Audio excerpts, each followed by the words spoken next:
Arrow at 1200. Good evening, everyone. Hope you're all having a wonderful night tonight. Tonight, we're going to have from Red Right Hand talk us through some auto rifle stuff for the civilian, including concepts and some more nitty-gritty parts and all sorts of fun stuff that goes along with it. In fact, full disclosure, the barrel that you see in this 20-inch rifle right here, this is Cody's barrel that he uses in his IAR, some of them anyways. So before we get into all of that, though, while you're here, of course, hit the like button as that is free. It does help us out quite a bit. Go ahead and comment literally anything down below. You can also help me out personally at Focustripp LLC, where we sell stuff. Now, on top of that, we actually have a couple sponsors that are kind of makeshift. I should probably make something a little bit more professional for these. But Noise Fighters recently sent me out 2 PVS 14s and their Pano bridge, as well as a single J-arm, I believe, as well. And so they are going to be sponsoring all of the night vision content coming up shortly. So big thanks to them. Neil also sent me some other stuff that I'm playing around with, where I bought some stuff that I'm playing around with from those guys as well. So huge sponsor of the channel, obviously. That is a immense thing to help me out with content. Now, randomly, on top of that, another company reached out to me. So for like 6-7 years, I didn't have any night vision equipment whatsoever. And then in the span of 2 weeks, I had 2 different companies start sending me stuff. So this is from Optics Force. They reached out to me asking if I wanted to check something out. And I asked about night vision and threw a Hail Mary. And, well, they caught it. So they did send me, this is the AGM PVS 14 something 51, I want to say, a interesting unit, kind of a budget night vision unit, though that does not mean that it's cheap, which we'll be talking about that at some point in the future. And again, that is from Optics Force. So we thank those guys for sending us some cool stuff. Now, we might as well bring on some of our other artists for this stream. Starting out, we have, of course, Gary. How is your evening going, sir? The stream on my end is going to be sponsored by Thermacell. I got bugs all over me today. Yeah, that's the joys of Western Washington. And, of course, the guest of honor, the man of the hour, too sweet to be sour, Cody from Red Right Hand. How's it going, man? What's going on, guys? Glad to be here. Are you ready to talk about some fun stuff that really doesn't get talked about all that much, especially in the civilian space? So, starting out here, you're, of course, Cody from Red Right Hand. You are the owner-operator there. And why don't you tell the audience a little bit about yourself? Yeah, I'm Cody. I'm the owner-operator, and I do everything. So this is my company. This is what I do. I've been a gunsmith for a hot minute. I started in the gun industry in like 2007. I worked for a Patriot Ordnance factory under Frank DeSoma through high school. And then when I got out, I went to Colorado School of Trades as a gunsmith. And then I did a couple odd jobs there, and then did I worked for a contract company in Kuwait for a year and worked on crew serves. So 240s, Mark 19s, M2s, all the cool military guns, worked on those. And then I started doing some general gunsmithing for a while. Then I worked for Primary Weapon Systems. And then 2020, I started my own company. And I started with the idea that I would do a little bit of Glock work and stuff because I enjoyed that. But my background was always rifles and AR-15s. So of course, eventually I came back to doing auto rifle stuff and AR-15s, and that's what I wanted to focus on. And I built my company around basically is building modern day Colt LMGs. That's what actually inspired it, was the Colt LMG. And I couldn't afford one. So it was like, well, I'm going to make, and also you can't find them. So I was like, well, I'll make a modern day version and build that and make that. And that's what when I say we, me, myself, and I, basically been doing this for a hot minute, and that's what we focus on here at Red Right Hand is the civilian auto rifle concept. And it's been good. It's been good. So sweet, catching on. Yeah, I know. It's I got introduced to you at SHOT Show at like this Huxworks party thing by Lance at Desert Tech, and I had no idea what you guys were doing. But then he introduced me. I started checking out your stuff, and then I started seeing your stuff pop up basically everywhere. Yeah. And so through some DMs or communication, eventually I got that barrel out from you. So that is one of your barrels in that rifle right there. So why don't we talk about a little bit of why civilian auto rifles? I think that's a good place to start the discussion, so we can kind of have like a general starting point. So, I mean, obviously, I'm not the first guy that has been big on the idea of bringing the auto rifle into the civilian sector. There's other guys that have definitely kind of laid some groundwork. Brent 0331 and Small Team Supply, One Shepherd Institute. Those guys were playing around with some uppers in like 2018, 2019. That's when they were kind of like lipping out, coming out onto YouTube about it. And Kind of the so they cutting were, edge. yeah, they were doing their own idea of way they wanted to approach that. Ultimately, I went through, and I love that concept, and I also was feeling the heat that in time that civilians were going to be shifting away from like CQB classes. I mean, not that they're not good, but like Mhm. you're going to see more infantry style stuff, like kind of like spill into the civilian market. And with COVID happening, and then of course the invasion of Russia and the invasion of Israel and all that stuff, people have kind of noticed that maybe you need to do infantry stuff versus like have like 3 mags on your gun, and everybody has a Mhm. short 11-inch gun. Like that was a fad, Right. and it's kind of like faded. I kind of was seeing that I think the market was going to shift this way, and there needed to be a product that could to meet Sure. today's Mhm. demands and the modern demand Yeah, for fill it. that space in the market for sure. Yeah, It 100%. So, we've talked about this with a lot of other gear actually, but it's weird to see the shift in the market because like mhm, probably 10, 15 years ago is where you started seeing pictures of like SF guys with like slick plate carriers and like mhm, just a couple mags and then the super short guns really, really popular. And then mhm, it peaked and then it started to come back to more like, oh, 16-inch guns are actually really good. And then it's like, well, maybe 18, maybe 20. And then it's like, well, I mhm, don't want 3 mags. I want 6 mags. I don't want 6 mags. mhm. I want 10 mags. How do I get more stuff on me? So it's funny to see the way that the industry has kind of it peaked with like Yeah, CQB, and that is the what's the good word for it? The thing that everybody's consumed with at the time, and then it kind of moved yeah. back towards maybe something The that's a little modern. more realistic. Yeah. Yeah, I mean, you saw that with the war on terror really shifted the industry for a long time. Like people, in the 90s, we were based around ground warfare and infantry stuff. And then that, we were going to fight like the Soviet Union and all that stuff. Mhm. And then we went into the war on terror. Those tactics don't work in insurgencies. And so everything changed and started working towards, everybody started gearing towards like raids and all this other stuff. They're all working in fobs, and they're going right back to them. There's no real sustainment. And now that that war is for the most part over, Mhm. we're still fighting that crap. But Right. with the You're never rise of, really gone. yeah, with the rise of all the brother wars and all that crap in the Ukraine, where everybody's like out in the trenches and stuff. And I think there was like a big and a sudden like, we haven't practiced this in a while. We need to get Mhm. back to it and go back to the roots of actual infantry stuff. So you're noticing that trend of what worked in the GWAT is no longer going to work in the Sure. current Yeah. conflicts. So everybody's kind of rolling back to it. So all the old Marines there are like, yeah, everybody get your low bearing kit back out. Mhm. Stop being a pussy and carry ammo, like because you are, and the thing is the civilian needs to realize that you don't have big government backing you up with anything. Mhm. You're going to carry everything you need into the fight, and then you're going to need to sustain that, and you're going to need to have equipment based around what you're going to either Sure. find where you're going to be at. And if you're in America where this could possibly happen, you want an AR-15 and you want 5.56 and AR You don't want magazines an because they're AK? everywhere. What? Yeah, I know, right? I love AKs. I I've was got a hoping. couple of them, but you're just not gonna get that. Mhm. Well, I mean, that's another thing too when it comes to like supply lines and stuff like that is when you mhm, see somebody running like only a couple mags or something, it's because he's got QRF behind him. It's because mhm. he's got all of these other things set up to protect him and get him out of there. Whereas you, the individual, don't have that sort of thing.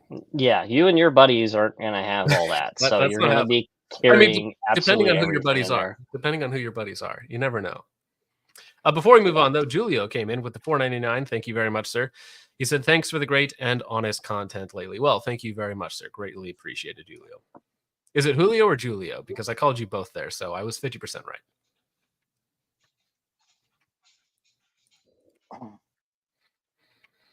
All right.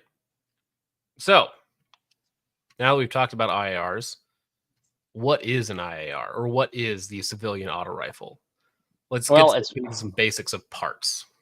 Well, we can talk about parts, or you want to talk about what is it as in like theory? Let's talk about the theory first We'll get before to we the get theory into in a that. minute. Yeah. Yeah. Well, so like, what do you sorry, want to go do? for it, Gary. Go for it, Gary. Oh, I was saying we'll get to the theory in a minute. Oh, okay. So an auto rifle, what it is in its parts is a rifle built to sustain heavier rates of fire. So either a heavier barrel or a gas system on it that can move heat around.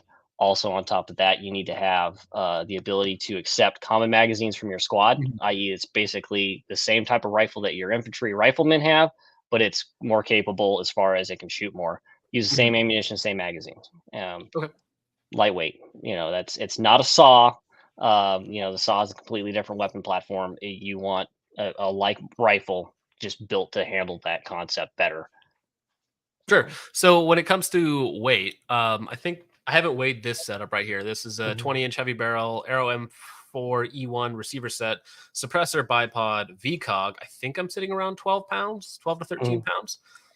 Probably maybe That's even a pretty little much. higher than that. Yeah, that one's, I think, without the suppressor on it, like just like 13 and a half. Yeah. Yeah, So it's like 14. that's probably about the same weight. That is using a rifle stock on the back though, so it's going to be a little Yeah. heavier. PRS light, So we're looking at under 20 pounds though. So it is still something Yeah. that is individual, man portable, and something that Mhm. you could, in theory, be carrying for some time. Yeah, it's basically, it should feel like, in my opinion, it should be like basically another M16 in the group. You should not be able at a distance to recognize between that guy's M16 and the auto rifle in the squad. They should look very similar, which also makes the high volume guy who's also going to put the most pain on the enemy also harder to notice of who he actually is. Sure. Okay. Everybody in an enemy squad is going to try to shoot you first, so you kind of want to blend in, Right. That makes sense. Okay. Yeah. Sweet. All right. What you got, Gary? So I'm curious what went into making the red right hand receiver set. Quite a bit. So when I approached it, I wanted to make the modern style LMG from the original Colt, which was done in the 80s. It only got adopted in Canada and like Norway and a few places. Very cool gun. It's just a really heavy barreled version of the M16A2.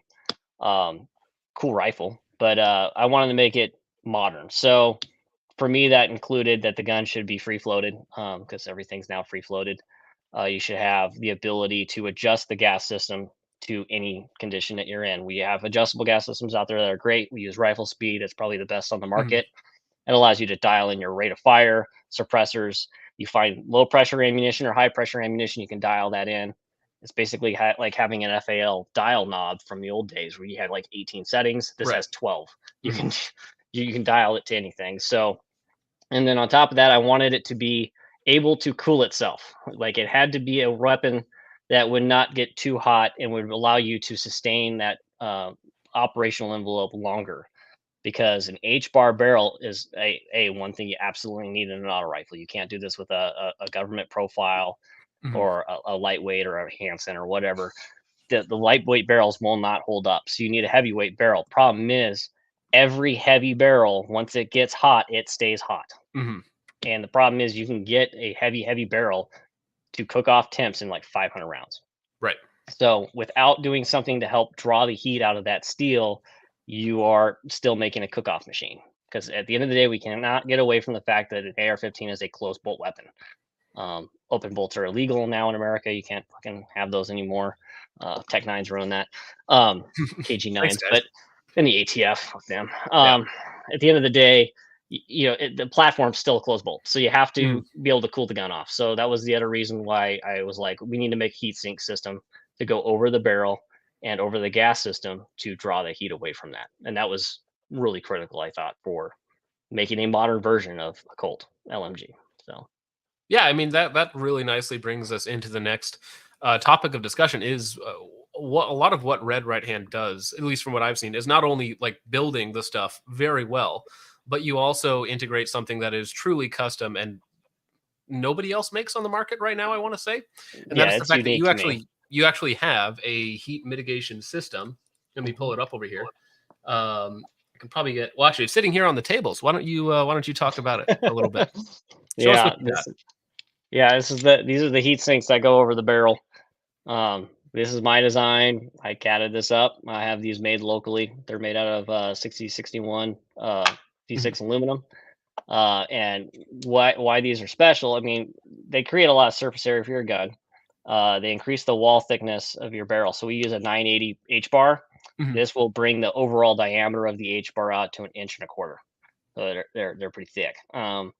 And by doing that, aluminum draws heat from steel. It's just simple thermodynamics. The heat will go to the lighter steel faster than it doesn't want to stick around the heavy steel if it can go somewhere else. So gives it a path out, and then aluminum sheds heat way faster than steel. We all know this. And also being the fact that we use the quad rail. The reason why we use the quad rail is because it keeps your hand away from these, because these get very, very hot. But also, quad rails are aluminum, and they are also a ton of surface area. So they are also going to be drawing some heat away from then heat sinks and dispersing that out in the environment quicker. So, because I mean, what is the surface area addition using your cooling system? Because it more than doubles it, correct? It's a lot more than double. Right. To be honest with you, I'd have to go into my program and actually pull up what the surface area. The actual number is, yeah.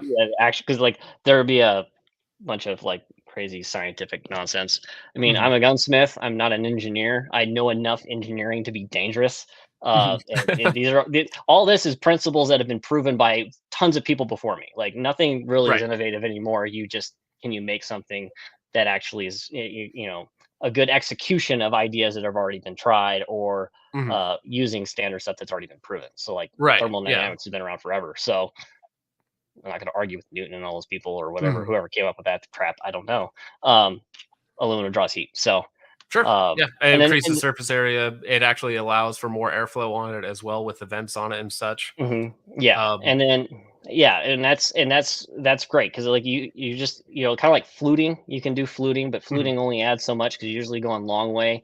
If you spiral flute something, you can put in some ability for the barrel to want to go crazy ways. Like basically the barrel's going to whip in the direction of the fluting if you have a spiral.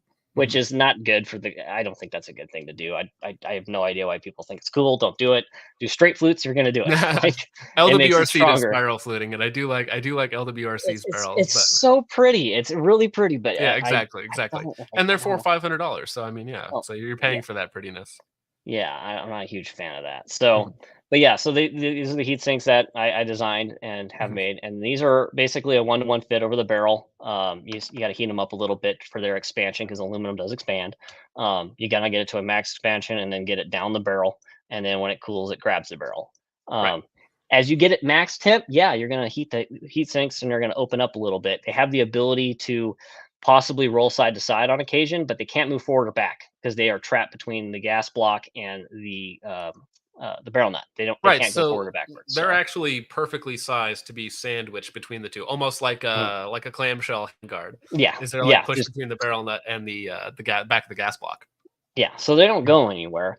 But even at max expansion, if they do come off the barrel ever so slightly, air is going to get down between the barrel and the steel, and the heat sink will cool again rapidly, and then re-grab the barrel. So and then at that point be sucking more heat back out.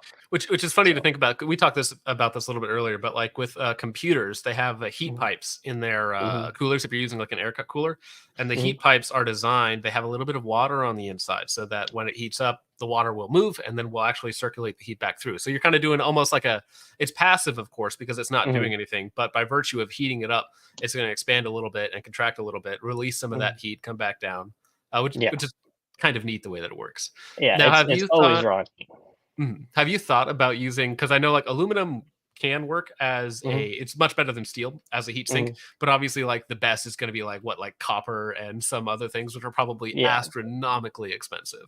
Well, we do use copper. Copper goes on the gas tube. So this is a special copper coated wire. So copper and stainless steel fucking hate each other. When you put them together, they erode. It's a natural reaction between their molecules, and it's not good. But what that makes this copper special is it's cladded in nickel, and nickel and stainless will love each other. They go in each other all the time. That's how you make stronger steels with nickel. But nickel does not have a problem with stainless. So you have a core of copper, and then it's cladded in nickel, and then it slips over the gas tube. like here's one that's been heavily abused.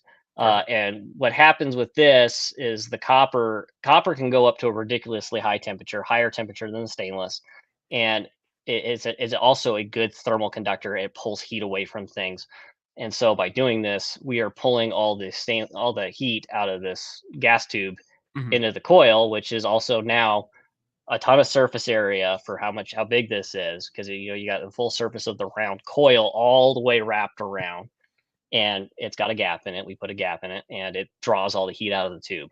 Yeah. So like So this it's tube, similar like style of solution. yeah. So this tube has 12,000 rounds of full auto on it.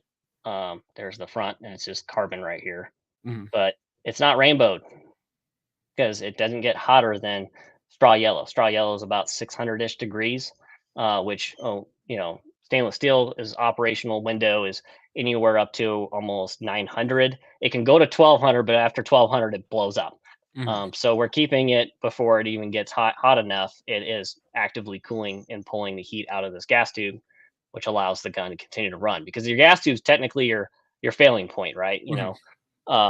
Also, I use straight gas tubes because rifle speed needs straight gas tubes to work. Also, I need a straight gas tube to clear the 1.25 inch of now the fat boy heat sinks over the barrel. On there. So by doing that, the straight gas tube also doesn't build any heat. It's a far superior design. The straight gas tube should have been used forever. I mean, the original. So I've heard this. I've heard this said a couple different ways, but on like this is also running a rifle speed. So this has a straight gas tube on it, but on like a regular gas tube, it has that little bend in it. Almost, I've heard it said as like a safety feature. Whereas if it, because if you actually get it to the bursting point, as opposed to getting like an issue with your barrel, the gas tube is going to go before your barrel goes. So it's kind of like a safety feature. Yeah, and it is a safety feature. They also did it so they can clear the triangle handguards. Yeah, and the government, they didn't want the round ones; they wanted the triangle, so they had to do the bend, to make it fit. And it happens to be the gas tube is supposed to, in theory, blow up for the barrels. But that's not the case on any pencil barrel, and then half the government barrels. Sure. We're finding nowadays, apparently, the gas tube makers have a better quality control than most barrels. Just start watching any of these guys on YouTube blowing up guns. Golden Web's one of them, and you'll see them shooting bullets out the barrels because the barrels are failing before the gas tubes, which is hysterical. So that's when people are like, yeah, it's supposed to fail. Well, it doesn't always fail. The barrel, if the barrel is not that great of a barrel, it's going to still die. And if it has a bad profile, it's going to heat up in places that it shouldn't heat up, and eventually the bullet's going to be like, hi, I'm going to find the path of least resistance. Right, exactly. And this giant glob of metal that's now soft is not stopping shit. It's going to come out. And by having our heavy barrels, the H-bar barrels are 980. They're thick as hell. You're not blowing this barrel up. This barrel can go a very, very, very long time and can be very, very hot, and it's still too much material to push through. Yeah. So now those at are that point, talking about those barrels. Those are your custom profile barrels as well. Well, it's based off of a pretty the older style H-bar, which back in the day, this was like the Colt style match H-bar. And they went through different iterations where they like stepped them and all sorts of stuff. But I need it to be a straight profile to fit the heat sinks. Right. So yes, these are made by Roscoe for me. These are my chrome line barrels, and they killed it. They're really good barrels. So been very happy with them. And they're a lot of people wanted chrome, and when we were finally able to do chrome, we were able to buy chrome, and I really happy with those. And we're selling them like really well. So. Yeah, well, it's a feature that people want. It's just one of those specs. They see it on the spec sheet, they go crazy for it. Yeah, which is hilarious, is because I tried still a superior coating. And I'll say that every day of the week. A non-additive process is going to still beat an additive process. Of course, though, we have DD and FN to thank with all their marketing that chrome's the only hundreds of years of yeah, it's still it's a good coating. Chrome's still good, don't get me wrong, but I have a nitride barrel here that went over 16,500 rounds full out of fire, and it still shoots under 2 MOA with 77 grain ammo. Also the fact is we're keeping the barrel. Yeah, I mean, we're also keeping the barrel cooler by introducing a heat sink system, which is keeping the overall temperatures down by a lot. So you're not getting the nitride too hot to where you're going to cook it. Because yeah, you can cook nitride if you don't have anything on there. Where chrome will then shine. But so us by having the heat sink system and chrome lining, we're basically giving you a barrel that, I mean, I have it on my website. You shoot it out, I will give you a new one. Like, there you go. Please shoot 30 cases or more of full auto through this thing, and when you finally stop shooting combat accuracy with match ammo, I'll fucking give you a brand new one. Like, there you go. Yeah, that's I awesome. would love to see it. Like, but most people won't shoot that much. Dr. Dingus comes in with a question, and this is actually something I was going to ask about too, is gas tube material. So he asks, any thoughts on using Inconel gas tubes? Or Inconel's Inconel's a good material. What were you gonna say? Sorry, I cut you off. Well, no, you're good. But I was because they sell, like, I have a bunch of black nitride gas tubes that customers will ask, can I get a black nitride gas tube? And of course they can. So are either of those two solutions a decent stopgap? Let's say. Yeah, well, I've seen Mike from Small Team Supply do a melting test where he like took a torch to a stainless and Inconel and a black nitride. And surprisingly, the black nitride tube held up way longer than most people would have suspected. Stainless steel, and when it's nitrided, there is some crazy magic that does happen there. I would love to sell a stainless steel nitrided barrel as a machine gun barrel, which a lot of people won't buy because they won't believe it. But I can tell you right now, working with multiple barrel manufacturers and knowing some people that have been doing barrel work for a very long time, stainless steel nitride barrels are lasting way longer than chrome and by being more accurate over time. They're not wearing out. They're getting that accuracy envelope, but the coating with stainless, something magical happens there, and they're lasting a very long fucking time. And would absolutely be a great machine gun barrel, which a lot of people would be like, I would never buy a stainless machine gun barrel. But I wouldn't buy a raw stainless barrel and make it a machine gun. That ain't gonna work. But doing some coating stuff to them, and if you were to start doing it's called a nitrogen bath. Basically, you go and you cryo freeze those. You can make stainless barrels last a very long time and stretch relieve them and make them really hard. Interesting. But as far as so it's just like I said with the gas tube though, that's pretty interesting. That would last a lot longer. I would highly recommend if you can't afford an Inconel gas tube and you're using a standard bend gas tube for this role, because I mean I still support people building obviously any. I'm here for auto rifles. I don't care if you buy my product, anybody else's product, or build your own. I want people doing the concept because I think the concept's important for us as a republic. Get out there and practice your rights. But those will last a little bit longer than a stainless steel bent tube, and then Inconel will last a little bit longer than that. But you're paying for it. It's pretty expensive. Sure. Yeah. It's still thin. You got to think about like when you have different materials and they're still in that roll, it can withstand more heat, but the tube itself is still pretty thin, and you might get a little bit more, but you may not be getting as much as you might think, right? Just because the material's better. Right. So it's kind of like a stopgap. It is better, but it's still not reaching your maximum potential that you could get with an actual like custom design solution. 100%. Okay, perfect. Yeah, that answers that question really well. Actually, something about stainless steel nitrided barrels is I did a review on one of Griffin Armaments products, and they have a stainless steel nitride barrel. And the owner, I think Austin, he was talking to me about it, and like I was giving him pushback on it because it was against like everything that I had heard. I was like, I'm not sure, because everybody else is saying that it's not as durable, but you're saying, you're getting like 40,000 rounds on some of these barrels, and I'm like, that if you're just telling me for the first time after everything I've heard, that sounds insane. But maybe now I have to send them an email back and be like, hey, you know what? Maybe I believe you now. Yeah, I've heard that from Austin. I'm also a Griffin nut job. I have a lot of Griffin products, and I've met the owners, and they're great people. And yeah, they can confirm that. My buddies at Roscoe have done this too, and yeah, with the K9 barrels and stuff like that. The K9 barrels are going really, really crazy high rounds. I think it comes down to like you got to get all the data, and now that people are kind of like looking into it more, I think it's. We might see a resurgence in that because stainless steel barrels cut better, and you can make a more accurate barrel. Now, how do you make that accurate barrel just last longer? Because the material is easier to cut for making rifling, but how do we make that last longer? Because normally you shoot it out pretty quick. Right. And I think with some of these new processes, you're going to see a rise of nitride and stainless, or combinations of different, coatings, like with nitride, maybe some different type of heat treating process, stress relieving processes before that. Sure.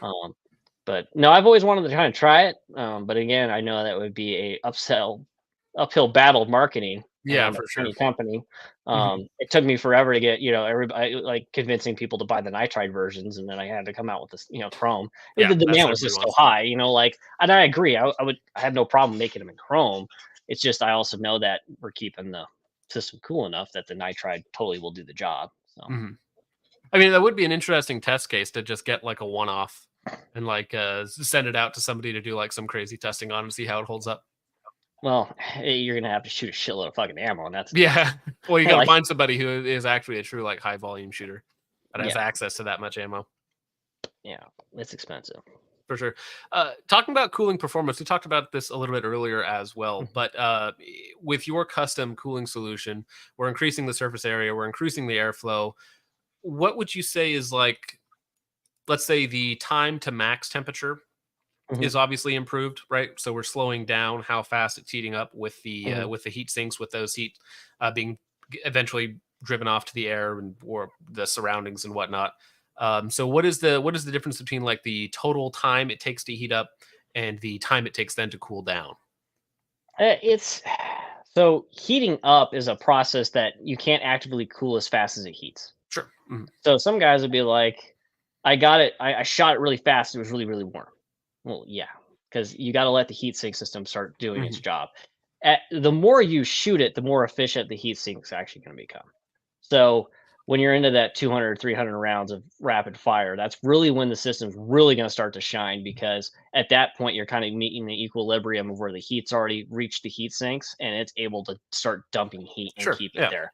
So you kind of like see like this, like, on a normal gun, it's just a straight up line, right? Or you start mixing in bigger magazines and it just jumps, like, just zippers Right. uphill, because it's uh like, by going from like a 30 round magazine, for example, and then to a 40 round magazine, like the like after 30 rounds, it's like exponential heat growth in that last 10 rounds, which is really crazy. Mhm. Well, because you've There's a exceeded the quote amount right of now, but energy that the barrel can actually like hold. Like that material can only hold like so much energy in the form of heat, and so like exactly. yeah. So that's when you see, like, in those like meltdown tests, when they throw in a 60 round drum or something after they've done some 30s and 40s, and they hit that, like, it just exponentially gets too big for the barrel to handle it anymore. Right.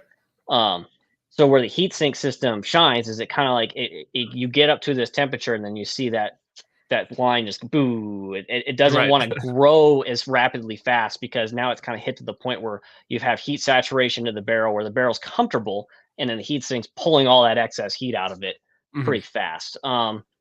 Like, we did tests on some guns where we did 180 rounds in 4 minutes, full auto mag dumps. It was 340 rounders and a 60, and in 4 minutes you can take um, a barrel and you can push it up to we'll example the IAR, and this is in the test case that we have here. I tell this to people because it's crazy. So, like, with the IAR platform, where our heat sinks are actually a little bit bigger on these, because these barrels are a little bit thinner. We would have it go from, this barrel can get up to 330 degrees and 180 rounds in 4 minutes, full auto. Mhm. And that's spreading those magazines out. With the heat sink system on it, we were seeing almost 112 degrees difference. So the barrel never got above 200. Right. And that same exact test performed Mhm. with just the heatsink system on it. Now, that case, of course, it was March. I think it was like 54 degrees outside. We had like a 4 mile an hour crosswind. Mhm. We Yeah, did I the mean, you same always gotta test. take in your Yeah. environmentals and And, stuff like and that. that's the thing. The environmentals also have a huge impact on how you're going to cool your gun. But in the end of the day, you're still going to have the natural thermal dynamic of the aluminum is going to try to pull all the heat out of the barrel. At that point, it's hungry for it. Just pull it out. So in some cases, yeah, you can see heat that high. But if you're out in 120 degrees and you're shooting, you're never going to get below the ambient temperature that you're at. But you will see, like, that again. It will get hot, but then it won't really get much hotter until you really push the system to the point where you get it up to cook-off temperatures. And if you get it up to cook-off temperatures, pour water on it, it's gonna cool right down, and then you can keep shooting. But that is all staved off way longer than if you did not have aluminum on it. Yeah. So what we're getting with this system is something that's a lot more thermally stable, let's say. So 100%. our operating window of the rifle isn't like, rifles operate really well from like ambient to a certain temperature, right? And they do really, really good. And then as soon as you get out of that, then we can start having some funky things going on, especially with accuracy, depending on your barrels, point of impact shift, all that sort of fun stuff. So by having a more thermally stable situation or system, we can avoid some of those extra stuff going on. Yeah, all day long. And then with the LMG, with the heavier barrel, they take longer to heat up. But once they get hot, they stay hot normally. But then the heat sink starts pulling off the heat really well. On average, those are like 40 to 50, and like, the standard operational window of your normal, like, 70-degree day to your 90-degree day, they're going to stay about 40 to 50 degrees cooler, which is significant. It's it's not like the IAR. The IAR will probably operate closer to like 60 to 70 degrees cooler. We advertise the lower numbers just because there's so many goddamn variables. You could be shooting a different type of ammunition, the powder burns different. You could be shooting with a suppressor, backing up more heat into the system. You can be at 10,000 feet of elevation or down at sea level. There's just so many different ways there. Either way, it takes way longer. Like, I have not been able to get a cook-off in one of these things yet, and I've done a lot of dumb shit with them, and you just can't get them hot enough. That's good to hear. So the system is drawing heat at all times. Your hand's gonna hate life because it's pretty warm on that handguard, but your inner chamber and your inner barrel is all in a safe operating window, and so for the auto rifle roll, it makes a lot of sense. It protects the important stuff. Yeah, and it's gonna actually makes the rifle run. And it increases your longevity of the system. Sure. Yeah. Also, which is important. Now, we did have a question come in. This is from Richie74100. He says, question for you guys. I'm going to get a Griffin armament can for my first, but should I go with a 5.56 dedicated and get the M4 SDL, or get a 30 SDK so that I could also use it on my AR-10 and potentially 300 Blackout? So this is a full-size 5.56 versus a shorty 30K can. I'm all dedicated, bro. Caliber for the suppressor for the caliber. So somewhere around here, I have back there on that 6.5 Creedmoor, I have a Resonator K. It is a short 30 caliber can that I use on everything. It's pretty high back pressure, and it doesn't do that much sound attenuation. So nope, it doesn't. You're kind of just throwing it is nice because it is going to protect my hearing a little bit. It's still going to give you some decibel reductions, but it is very gassy. And it's not as good as it could be if I had chosen basically any other can on the market. So while technically I have used it on 300 Black, I've used it obviously 6.5 Creedmoor, 308, 5.56. A dedicated can is better for what you're actually using it for. And then if you want, your 30 caliber can, probably just get a good 30 caliber can. Not necessarily super long, but if you just get like a full size 30 caliber can of whichever one that you're looking for, it's probably going to do the thing that you want it to do a little bit better. Yeah. I like running K cans. I don't like listening to them. Yeah, I don't have any K cans. What's the smallest can you own right now? Never mind. I'm totally I'm a liar. I have a Turbo K. Okay, yeah. But it is a K can. But to me, the Turbo K sounds just like any other can. What's I don't know. funny about the Turbo K is that with the Griffin gate lock on there, it's like almost 7 inches long, so it's almost a full size can at this point. I have the I think that one I have set up with the Sandman, or not the Sandman, but the Chemo. Yeah, Chemo's also pretty long, so it is interesting because that does long, increase your internal also volume. Sucks on a fucking auto rifle. Do not do fucking Chemo on an auto rifle. I've never tried it. Is it? Do you get some? I fucking shoot loose every time. Oh, that does not sound like fun. Yeah, and not in a high round count. Great for your like standard semi-automatic guns. You'll have no problem. Right, general purpose type stuff. Yeah, but if you're gonna run like a binary like auto rifle or something, I'd recommend going over to that. We offer Chemo mounts for those guys that still want to run them. Just make sure they're tight. Yeah. I'm not trying to dog on it, but like the two mounts I have not shot loose is the gate lock and the dual lock. So Yeah. highly I recommend. mean, Like, purpose built, purpose driven is what I do here at Red Right Hand. So I want something that's not coming loose for the role of an auto rifle, Yeah. and well, that those is are the what I nice thing believe, so. about dual lock and gate lock is they cannot come loose. No. It is not possible for them to come loose or to shoot them loose the way that, because it's a steel on steel contact. You're not shearing that off unless No. you like run it over with a tank or something like that. Night Fighter Mhm. comes in and he says the auto rifle is the standard for a fighting rifle. Night Fighter, I need to check out your bandolier, so maybe I should send you a And DM. he's got a bunch of different bandoliers Yeah. now. So Well, you gotta yeah, check we were those talking out. about that the other day, and I thought that was a cool setup.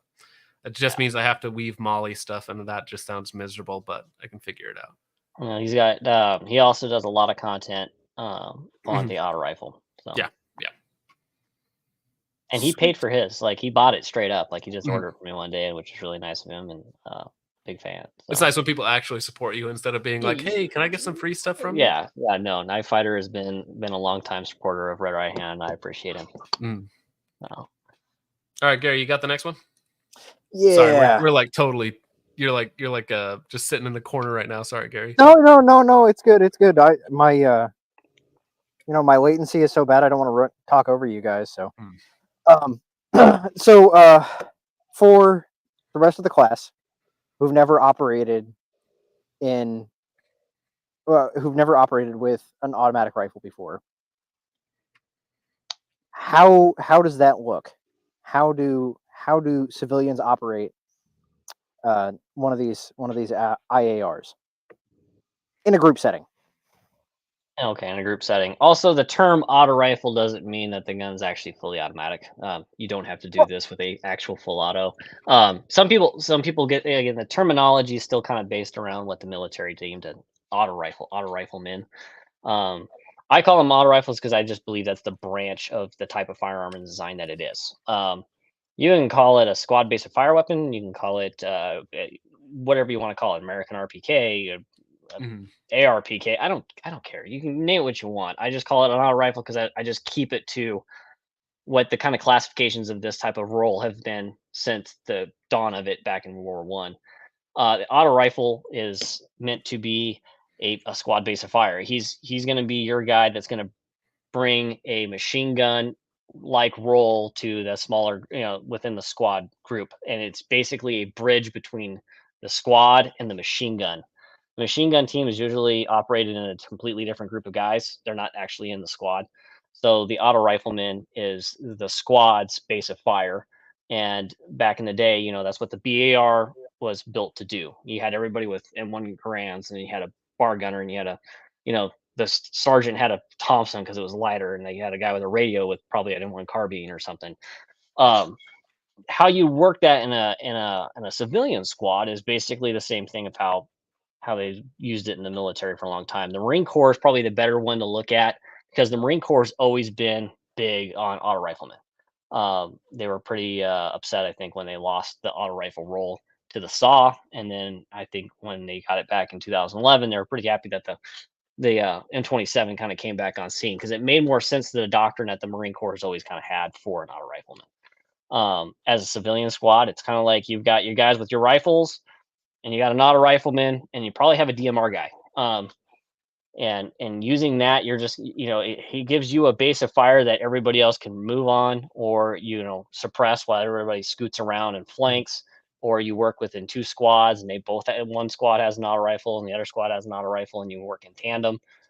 There's a lot of different ways you can employ this. The people to definitely look at into employing auto rifles will be, of course, like guys like Night Fighter, Strike 17. They do training on this.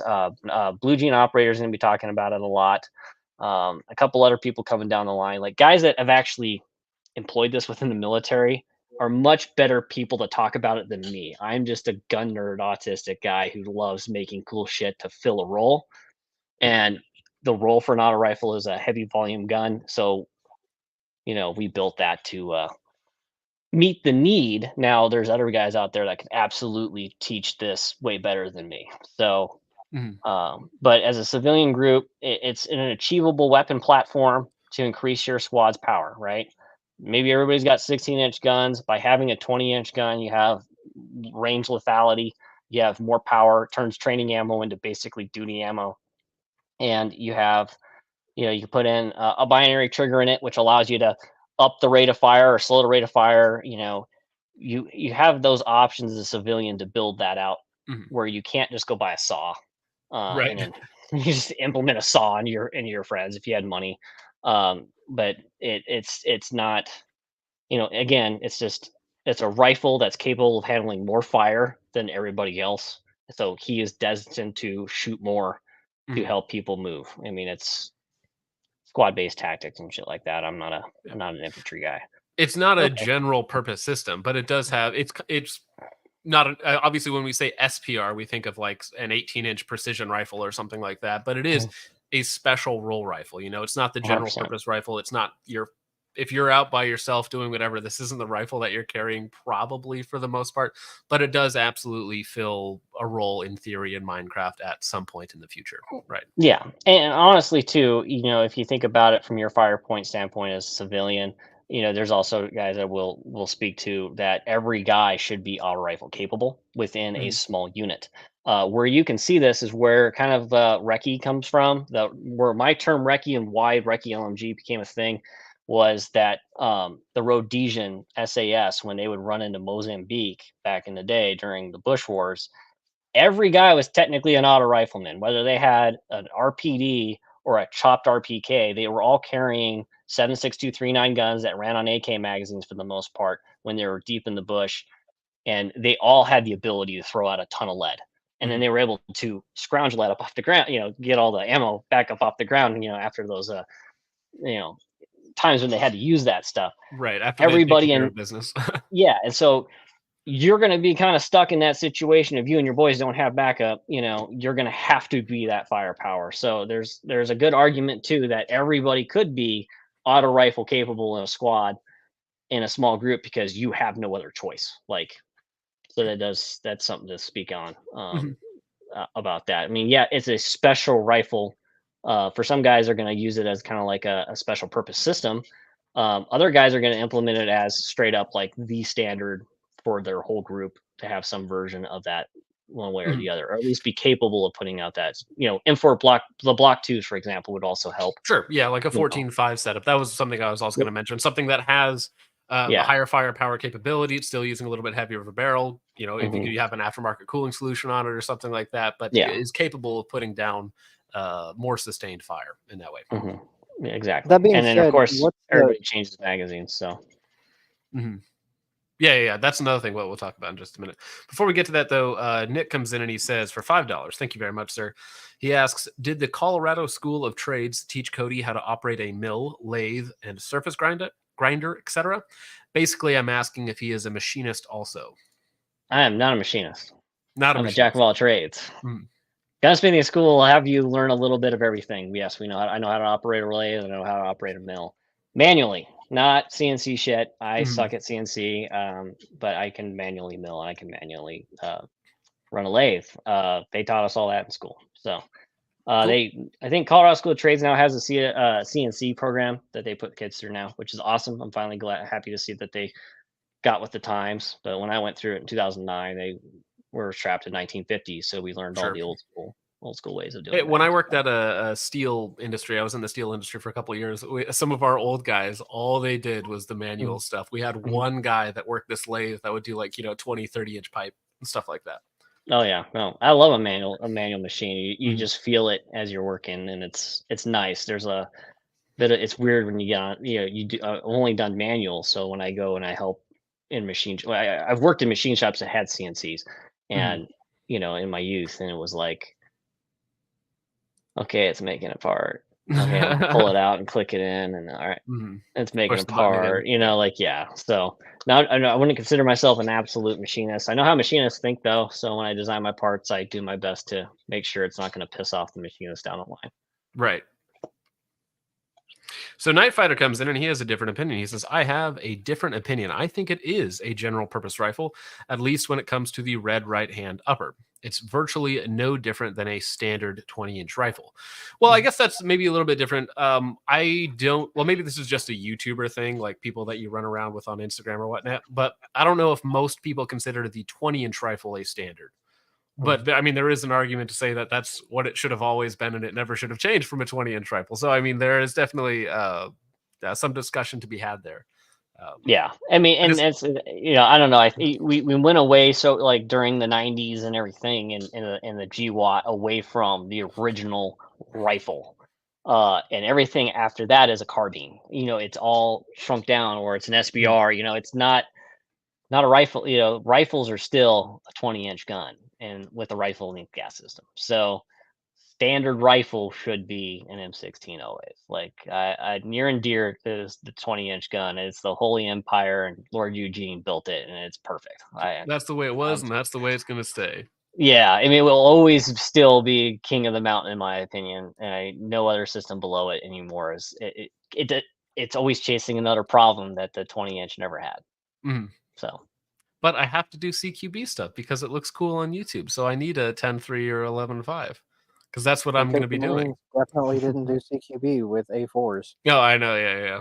Well, yeah.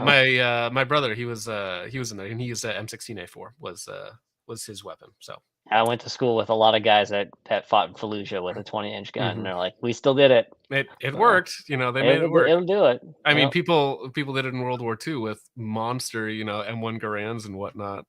Yeah. All right. Well, why don't we? Well, that's kind of segues right into barrels and talking about stuff like that. So we're settled on a 20-inch barrel at least. Heavy profile. 100%. Yeah. You gotta have a heavy profile though. You can't do this with a lightweight barrel. Now you offer. Well, actually, maybe we should talk about that for a second. For people that don't know, what are some of the issues that we're going to run into when we're using a lightweight profile barrel? So when you run a lightweight profile barrel, you're going to build heat up in areas where it's the lightest. So government profile, I don't even know if I got one around here. I can probably I threw out all my, as Blue Jean called it, the meme Bendy Boy fucking barrels or some shit. I don't have any actual government profiles near me. That dip in the barrel is going to definitely be the heat up point. They're built to carry all day. They're built to be a rifle for fighting. They lightened them up so guys didn't have to get as tired carrying them all day. I mean, I get why you would have that type of barrel, but when you get into the area right in front of the chamber, that section being thinner is going to heat up rapidly faster, leading to cook-offs quicker. Now, caveat, you can have a thin barrel and it will cool off quicker than it has less material. Heavy barrel. It has less material, but it gets way too hot way too fast, and then it gets into a dangerous category of where you start having cook-offs, or you melt the material and you put a bullet to the side of it. Right. So yeah, you don't want that. That barrel turns into a bayonet real fast. It's basically useless. Yeah, I mean, and hopefully you don't hurt yourself. At least when AR-15s fail, they usually fail in such a way that you're usually going to walk away from it. So. You just don't.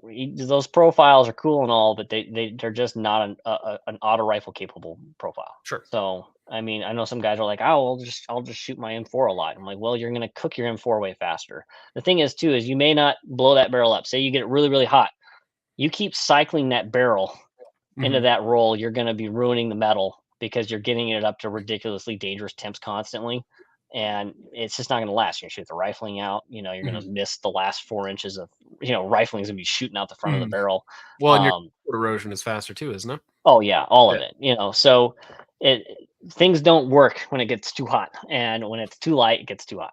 So you don't want that. I actually had that argument posed on me by somebody who was defending Faxon pencil barrels, and he was saying that, hey, but it cools down faster. And then my response was like, yeah, but you're thermal cycling the barrel like as fast as possible. And that's like, that's not the best thing for durability. One thing that's a little bit more thermally stable. So yeah, exactly. So. All right, now here's an interesting one. Bolt carrier groups, because bolt carrier groups is another one of those things where If it's not phosphate chrome, I'm not buying it. If it's not Carpenter 158, I ain't buying it. You know what I'm saying? Yeah, I don't. I shoot 9310 volts almost Mhm. exclusively, and I like 9310. Mhm. 9310 is stronger. A lot of people don't like Technically, that. yes. It's technically stronger, but it's Mhm. my experience very strong. You machine it bad, you're gonna have a bad bolt. You know, you can also machine a Carpenter 158 bolt bad, and it's Yep. still, guess what, fucking bad. You know, Mhm. it's not gonna Yeah, do a good the job. material Oh. is not going to save you if it's not machined properly, if it's not heat treated properly, if it's not, if they Mhm. don't individually test it, Mhm. there's a lot of things like that. And yeah, it's one of those things where 9310 is technically a little bit cheaper as well, of course, because it's not patented by Carpenter. So it's a little bit more easy to find, and it is Mhm. technically stronger, like 7% stronger or something like that. But that's if it's heat treated and machined like perfectly. Mhm. But again, strength isn't always the most important factor when it comes to the bolt either, because you can make material stronger, and the Mhm. trade-off is, your tensile strength goes way up, but then your elasticity and other things go way down, and now you end up with a brittle bolt that Mhm. is going to hold up well, but eventually snap at some point. Yeah. Yeah. I'm curious to get him in. I know Mike Malowski has done some crazy fucking bolt shit lately with Sons of Liberty, and I'm curious to see where those actually end up going. They have some really high end hardcore bolts with a Mhm. different material that they're talking about using, which I'm all for. Someone wants to make something better and bigger and badder. Awesome. Remember supply chain though, and we are Mhm. going into election. And if you base your whole life and style around a material that only comes out of fucking Germany, and then you have another situation where like Remington buys all of it, and Yep. nobody gets bolt, and Carpenter 158 disappears. Congratulations, you're back to 9310. Sure. 9310 Buy is spares. 9310 is everywhere. And it's I like 9310. Yeah. So Well, I mean, it's I just don't. one of those things where it's cheaper, which some Mhm, people's going to think it's bad, but it's mhm, cheaper because the supply is simply better. So it's not cheaper because it's necessarily worse, right? mhm. Yeah, and and the whole point of an auto rifle, over having a belt fed system, especially as a Mhm. civilian, is you need to be able to repair this platform. Sure. AR-15 parts are very plentiful. It's why I still tell people I highly recommend you buy my DI systems versus the few piston offerings I have, because they are standard. Like you can literally swap bolts with anybody and it works. You can Mhm. swap carriers with anybody. It's a DI system. It's very easy to work with. And Versus if you bend a rod, yeah, you're gonna have to make good sure you luck. have an extra rod on Yeah. hand. So and the other thing about this is too is it's a 20-inch rifle system. Mhm. It's the softest Yep. operating system on anything ever. It's the way it was designed. Yeah.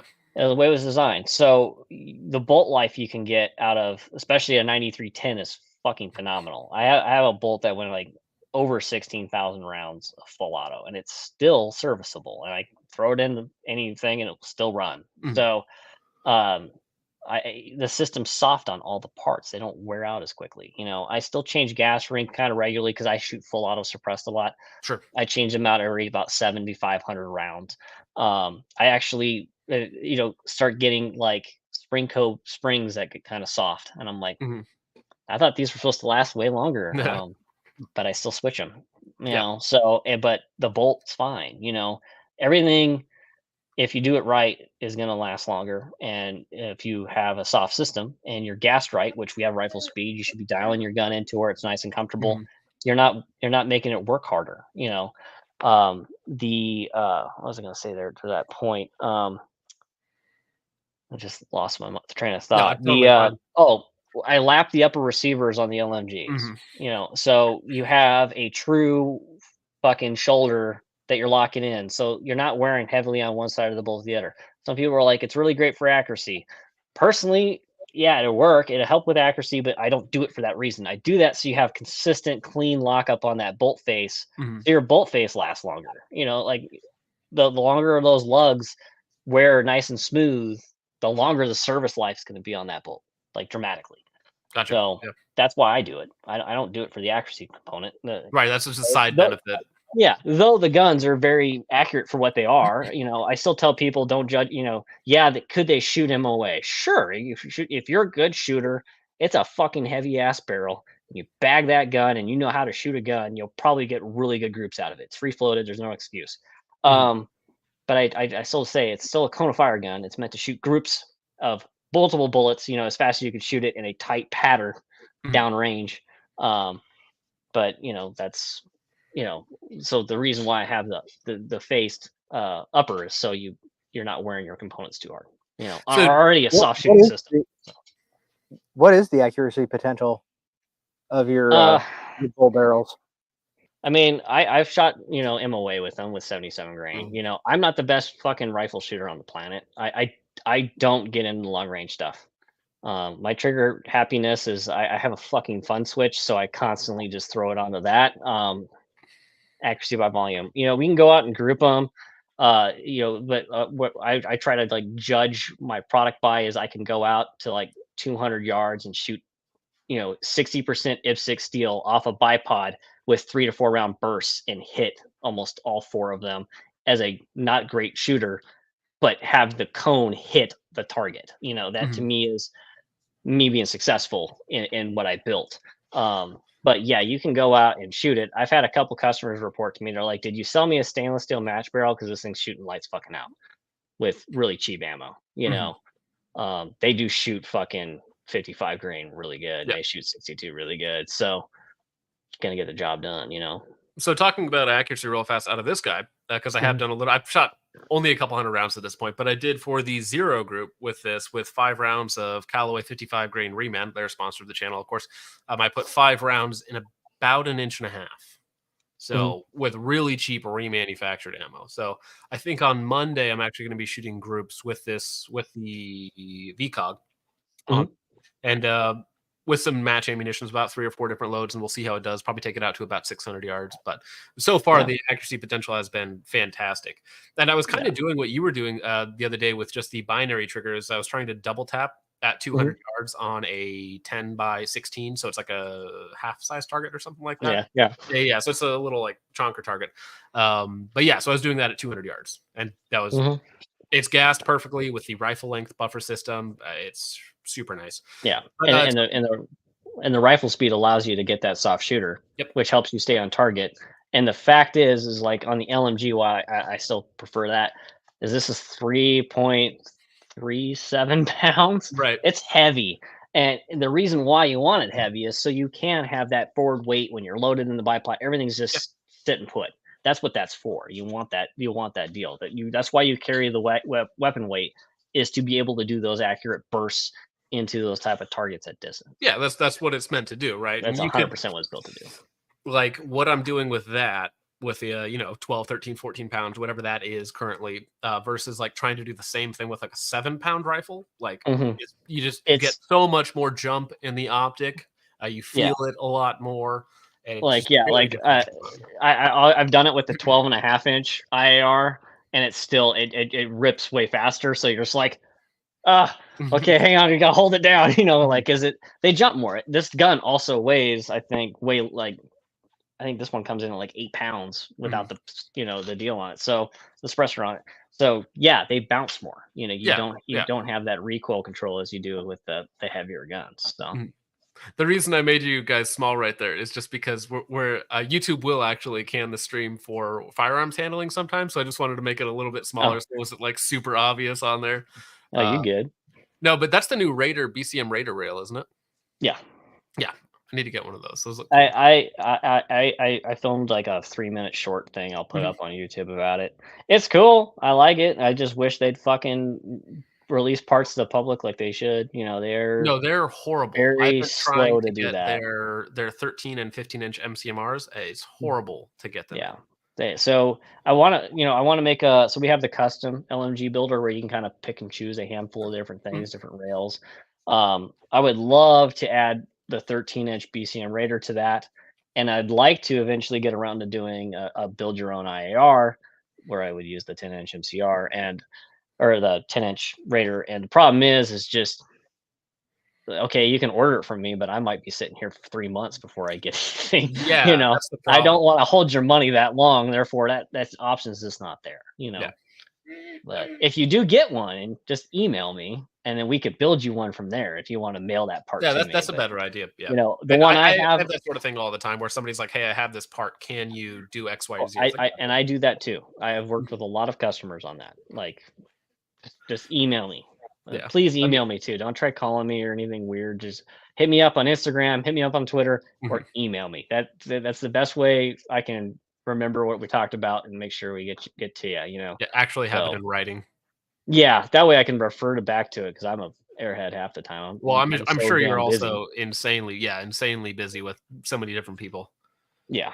Yeah. So Before we move I on, waited to the like next- everybody else for that Raider rail, and I like it though. Yeah. So, I know, and after I saw that, I tried to find one online, and they were just gone. So I was like, "Oh, wow, great, great."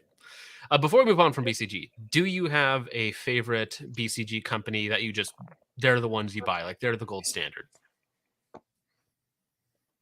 I use two. So we get our my mil spec ones are built by White Label, and I'm very happy with White Label. Their QC has been very good. Those bolts seal really well, and they just like take off. I love it. They're super clean. Very happy with those for the mil specs. And then KAK Industries, we get their dual ejector K specs. I did see a question pop up about that earlier about dual ejectors. Do you find that is helpful on BCGs? I love the dual ejectors like that. I often I buy the dual ejector bolt as well and just throw them in the standard mil spec carriers as well from my personal guns. And the brass you can throw is just it adds another 4 or 5 yards to how far you throw brass. Just wings it out. And what's nice about the dual ejector is when you dial the gas down, you'll notice this with the mil spec BCG with the single ejector. The less gas you have, the less distance you're tossing that brass away from you. When you have a dual ejector and you dial that gas way down, it don't care. It just stratosphere that way, sure, no problem. It comes right out, you know. So if you're a fan of really tossing the brass out of the gun, it's a great option. And those CAC bolts on their own are great. You know, they do make them in 158 for you 158 guys, and then they also make them in 193 and 9310. I buy the 9310s. I'm happy with them. So I've been using those a lot, and I'm a fan. So have you had a chance to try out the downward vent BCGs yet, or the carriers? No. Okay. I know a bunch of people. I recently watched Hop's video on that one, and I don't know. I still like the outward venting. So this does have a downward vent, and we're going to be doing some testing that is going to be like nightmarish because we're going to like cut up one of these so we can actually see what it's doing. Yeah. But yeah, bottom line is it does not reduce gas to the face, so it's not really that helpful. I say buy yourself a snatch handle or something from Griffin if you really. I do like the snatch handles. The snatch handles are nice. And they're not expensive either. They're like $75, which for a really nice charging handle is not bad. No. Those, and I also like the supercharging handle from Geisley. I'm a fan. I like that one a lot too. Yeah. That's almost double the cost, but yeah, it's fucking Geisley, right? You gotta fucking pay for exactly. it. But so I don't know. I don't want to shoot more shit downward into the gun or trap it in there. My idea is to move the heat away from the system, and when you vent it out the side, you're venting the heat out the side. So, and you're also I can see where clearing gunk out of the dust cover area, like with mud or 100%. Stuff like that. Yeah, 100%. That is technically a feature. So, the one thing I would like to see you do though is shoot that more under nods. I like to see how much more flash, where your flash is being directed. Yeah, for sure. I'm curious because like if it's light flying through the gun, is it gonna light up your weapon more, or is it gonna? I'm actually curious. I can actually pull that up because I have those Instagram clips handy. Because that'd be cool. I'm curious on that. Is hiding your signature is hella important. That's why I tell people to buy a suppressor. Well, and another thing I was interested with the downward vents is obviously I don't have like $15,000 worth of sound equipment, but they do say it actually reduces the sound because, of course, you don't have it just venting straight out to the shooter's ear by like 3 to 6 decibels, which is actually like and that tracks, right? Because you're going into another essentially a chamber, which is your fucking trigger pack. You're gonna slow it down going through there versus the sound you hear is gas exploding outside in open oxygen, so that would make sense. But Oh, I got Let me see if I can comment pull down this up. there. Can I go frame by frame? Well, that's it. I don't think you can see this.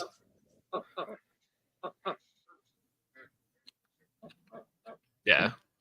Got a little flash. There we go. Perfect pause. Perfect. Yeah, pause. you could see it coming out the other side of your receiver though. That's weird. Yeah, you're right. And well, also, I mean, it's the Quattro low, right? Yeah, so that's a Quattro. There's a lot more area for gases to come flying out, so sure. it's probably flying off the top of the mag. I don't know. You probably would still see that even with a mil spec mag, mil spec gun. You should try that one night. I am. Yeah, I mean, I'm gonna run it on a bunch of different lowers. Like anyways. my other side hobby is like trying to hide everything from fucking nods and like open light as possible. So like That you should is- definitely try that. That is the funny thing when you're looking through nods and you look at like the clothing you're wearing, and it's like, why is this showing up as bright white? You know, Yeah, it's I'm just sticking that out. perfect You light. know. Yeah. But I mean, yeah, we're doing a lot of night vision content coming soon, so that's all fun. And this is a great gun to shoot. There's literally no problems with it whatsoever. The problems that I have are with the Quattro mags occasionally not working. Man, I have like literally like the best batch of those. Probably I've never had a problem with mine, I think except I have for one bad one. when they get like I'll pull them out of the safe in the morning sometimes, and go to clear the gun or something, and it will be just a little sticky. Sure. And it's like the gun's freezing cold, like and like the mag's cold with it, and so it kind of drags a little bit. It doesn't fall free as easily, but that's my only complaint. Like, and that it's so marginal because it doesn't bug me because I strip mags all the time. If mag doesn't free fall, okay, whatever, pull it out. To me, that's not that's almost a habit. Not end all be all failure for me. So, but that's the only time I've ever noticed those mags do anything funky. But I literally just I machined mine into a machine gun and just started just shooting the fuck out of them. I went through probably 6,000 rounds of fucking ammo already. Like it's a lot. I haven't reached that much on the Quattro, but I think I have one bad mag. It just happens to be the mag that I keep putting in rotation. Dude, fucking put it goddamn mark. I have to every time. I'm like, oh, I should mark that. But then like in this, it's like it's in the dark, and then I'm like, okay, I'm picking up mags, I'm putting them in, and I'm like, which one was that again? So now next time I go out, I have to figure out if I get lucky or not. Well, there you go. Yeah. We do have some super chats real fast. Julian comes in and he says, "Thanks for remembering and asking. I believe that was about the." I just said it and I just forgot. That was about the machining thing. Was that the machining thing? No, that was about something else, wasn't it? No, that was the machining thing. Okay. Well, Julian, I remembered. Oh no, it was something else. It was something else, wasn't it? Yeah, it was something else. I don't know. Yeah, because it was something we were just talking about. It was something to do with BCGs, I think. Maybe? I forget now, but I remembered long enough to make it work. So Josh comes in for $5. Thank you, sir. He says, on the topic of CAC, thoughts on CAC's unique flash hiders from both of you? Looking at the M58 for a 13.9 build. Also, I don't have a purse. Josh does have a purse, although it identifies as a satchel. So we just keep letting Josh pretend that he doesn't have a purse. But my opinion on the CAC flash hiders, specifically the M58, which is long enough to pin and weld on a 13.9. I have done that for some customers. As a flash hider, it is perfectly fine. It looks a little funky on like a standard 13.7 build. It's a total fucking vibe, though. I love that exactly. flash hider. I have like 5 of them. Yeah, it totally works as a flash hider. But if I was going to pin and weld a 13.7, I would probably have to go still with like either Chemo or they make a reared-in 13.7 that's funky. But just because for me, I want to obviously attach a suppressor to it. And the M58 looks cool and it does work. And it's also extremely cheap. You can get them for like $20. So if you're just looking for a cheap solution for a 13.7, 13.9, works great. I've tried some of their other flash hiders, their tri-hiders. I did try to mount a Griffin gate lock to their tri-hider, which is not designed for that. And I started moving around the end of the can, and it was just like flopping up like several degrees. And I was like, nope, not doing that. That's my biggest complaint with CAC is their shoulders are not good for mounting gate lock. White labels, A2s are great. And then every now and then I get an A2 that from CAC that won't work, but the other versions of their stuff, anything else that's not an A2, they're not necessarily to spec there. But I have tons of CAC. Every time CAC gets a new fucking brake, I order one in because I'm a CAC dealer too. Yeah. And so I have access to CAC dealers. it's like hell yeah, like I'll get it in. I love their saw brakes. I love their foul brakes. God, like all yeah, M58's great. They also do the AUG one, the tulip. The AUG one's cool as fuck. Yeah. Yeah, I like that one. I actually asked them to pre-drill that for a pin and weld, and they weren't going to do that. That sucks. They should. I mean, it makes my job easier, right? But this is actually running just an A1. The reason this is running an A1 is because I'm lazy and didn't want to time it with the shims. So this is just torqued to 25 foot-pounds and then forgotten about. Oh, you don't fucking tell Griffin. I just use a fucking crush washer on mine. I got see that a lot too. I have so many rounds on that crush washer with a fucking gate lock, and it has not done bad for me. For that. Yeah, and you know what? Internet, I don't care. Like, dude, just crank that shit on, put a little green Loctite on, it ain't going anywhere. Yeah. The one thing that I do worry about, or at least it's somewhat worrying, at least in the back of my head, because there is just the tiniest bit of play at the front end. So then if I combo that with like a bad crush washer or something, I'm going to blow up my can. Well, they have the upcoming can. I don't know if I can speak to it, but I want to speak to it. So it's based on a can that they've sold in the past. They've redone it, but they have a version of the gate lock that has a ratchet in it. Okay. So you can shoot it off of any A2 flash hider with a crush washer. Ooh, okay. And it does not need to be timed or anything. You can just do it on there, and it basically grabs the A2. Very similar to like the roller locks that you get on. It just, and then the front half hits the front of the can or front of the flash hider, so it doesn't wobble. Interesting. And they put like a 30 cal hole in through it, so that way, even if you're slightly off, you're gonna totally miss it. So interesting. I'm excited for one of those. What? Well, when that comes out, I'll have to pick one up. So yeah, but I love the M4 SD2 is still one of my favorite cans I own. So the look of that is fantastic. Oh yeah, these are gorgeous, and they sound really good too. And my can's got like 20-something plus thousand rounds on it, full auto, and it's great. It's not even ready to be recorded yet. So how does your blast baffle look? It's still there. So it exists. It exists. Yeah. I'm actually really surprised at how well the YHM cans have held up for being so cheap. Yeah, my YHMs have held up extremely well. I shot the shit out of those too. So, but a lot of people are like worried about running a muzzle brake so they don't wear out their blast baffle and all that stuff. I'm an SOT. I don't give a shit. I just get another can. Right, exactly. I wish and you know what? That should be the way it should be for you. Like you wear it out, just fucking buy another one. It just shows up at your house. But the one nice thing recently is that the times are down to like a week right now. So that is nice. But Form 3s between companies take a month now. Like where it used to take 4 hours, where I can be like, hey, mail this to me. Now we're like, hey, we can sell something, but the government won't approve that until a month later. Then when it takes 2 hours or something, I saw. What's funny is that you actually just say, okay, it's not worth waiting the month. I'm going to spend the extra $200 to get it as an individual versus on your SOT because it's faster now than doing it. That's funny. because moving it from business to business is a Form 3, and that's taking forever now. So. Tommy, I agree with you. He says that YouTube-friendly cutaway, not to show all. Yeah, this site is dumb as hell. You never know. You never know what they're going to get you for. So, especially on a live stream, I prefer to leave the live stream up and not have it get killed. Tommy also comes in and he says, I'm putting in an order for an Auto Creek Polo Cape. That is like the hottest can right now, I want to say. Tomorrow for my first can. Just hope they get them in stock in the next year or something.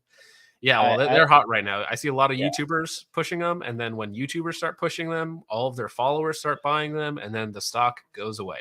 So yeah, he's the owner of Otter Creek's mega base and a good dude. Awesome. So I mean, I highly recommend buying from them.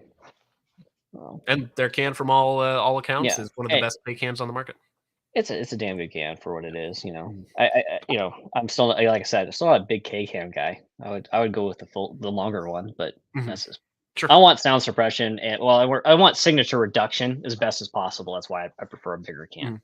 Well, I think that's another, like we were talking about earlier, how there was that trend towards like the shortest possible gun. Like I gotta have a Mark 18, and then like a couple years after that, it was like, well, actually, maybe 11.5 is really cool, and then it was like, well, 12.5 is like does the same thing but is better, and then it's like 14.5. It's like, well, now we're back to the M4, and then of course now it's like no 16, 18-inch SPR, 20-inch, whatever it ends up being. Kind of the same thing with cans, right? Yeah. Original cans, full size cans, long cans, and then you see this trend of like the shorter, fatter cans coming onto the market now with flow through technology and a bunch of other stuff. Flow through. I can't stand flow through.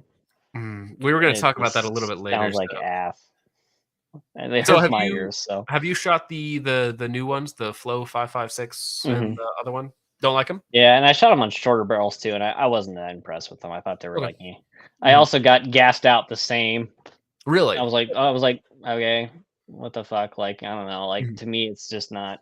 Now, I'm not down on that just yet. Like, I'm not gonna sit here and talk crap about Hux or anything like that. I mean, the crew there is really good people, but I don't know. I'm just not a flow through guy. I like traditional baffles. I like the tone's a big thing for me, and I like the tone of a traditional baffle stack style can over a flow through can. Personal preference. Yeah. Well, I mean, there's no way to get around the difference in sound because the way that they suppress is completely different. Yeah, and I have fucking tons of hearing damage and all sorts of other things, and also I don't care what Q Science says about any fucking can because my hearing is not that perfect. I shoot cans and I go, I like the sound of that can, or I like the sound of that can because it works for me. Yeah. So. Well, there's a difference between like the subjective, how it sounds to you, and then like what a reader says, which is nice to have like an objective data, of course, but at the end of the day, you're the one using it. Oh, 100%. Like so it's like don't buy too much into that. I mean, listen to it, like build quality, all that other fun stuff. But like when it comes down to exactly how it's going to sound to your ear, it's like, well, I don't know. I go out, shoot some cans. There are a lot of places that rent cans out nowadays, and also too, it's like they're not that crazy expensive. Just fucking get one and move on. It's not. Yeah, I mean, depending on what can you're getting, but yeah, by and large, the prices have actually come down a little bit, and there's a lot of good mid-range cans. Yeah, Tommy and I think. Sorry, go ahead. No, I was gonna say because Otter Creek companies like that are like, we're gonna make a can at this price point and we're gonna crush the market with it. And thank fucking God they exist because it does. Good old capitalism sets in, and you can't all be Surefire selling a $1,800 flash fucking suppressor that blows fucking. No. Oh, it's not a flash terrible. suppressor. It's a flash enhancer. Flash enhancer. That's the word out of my mouth.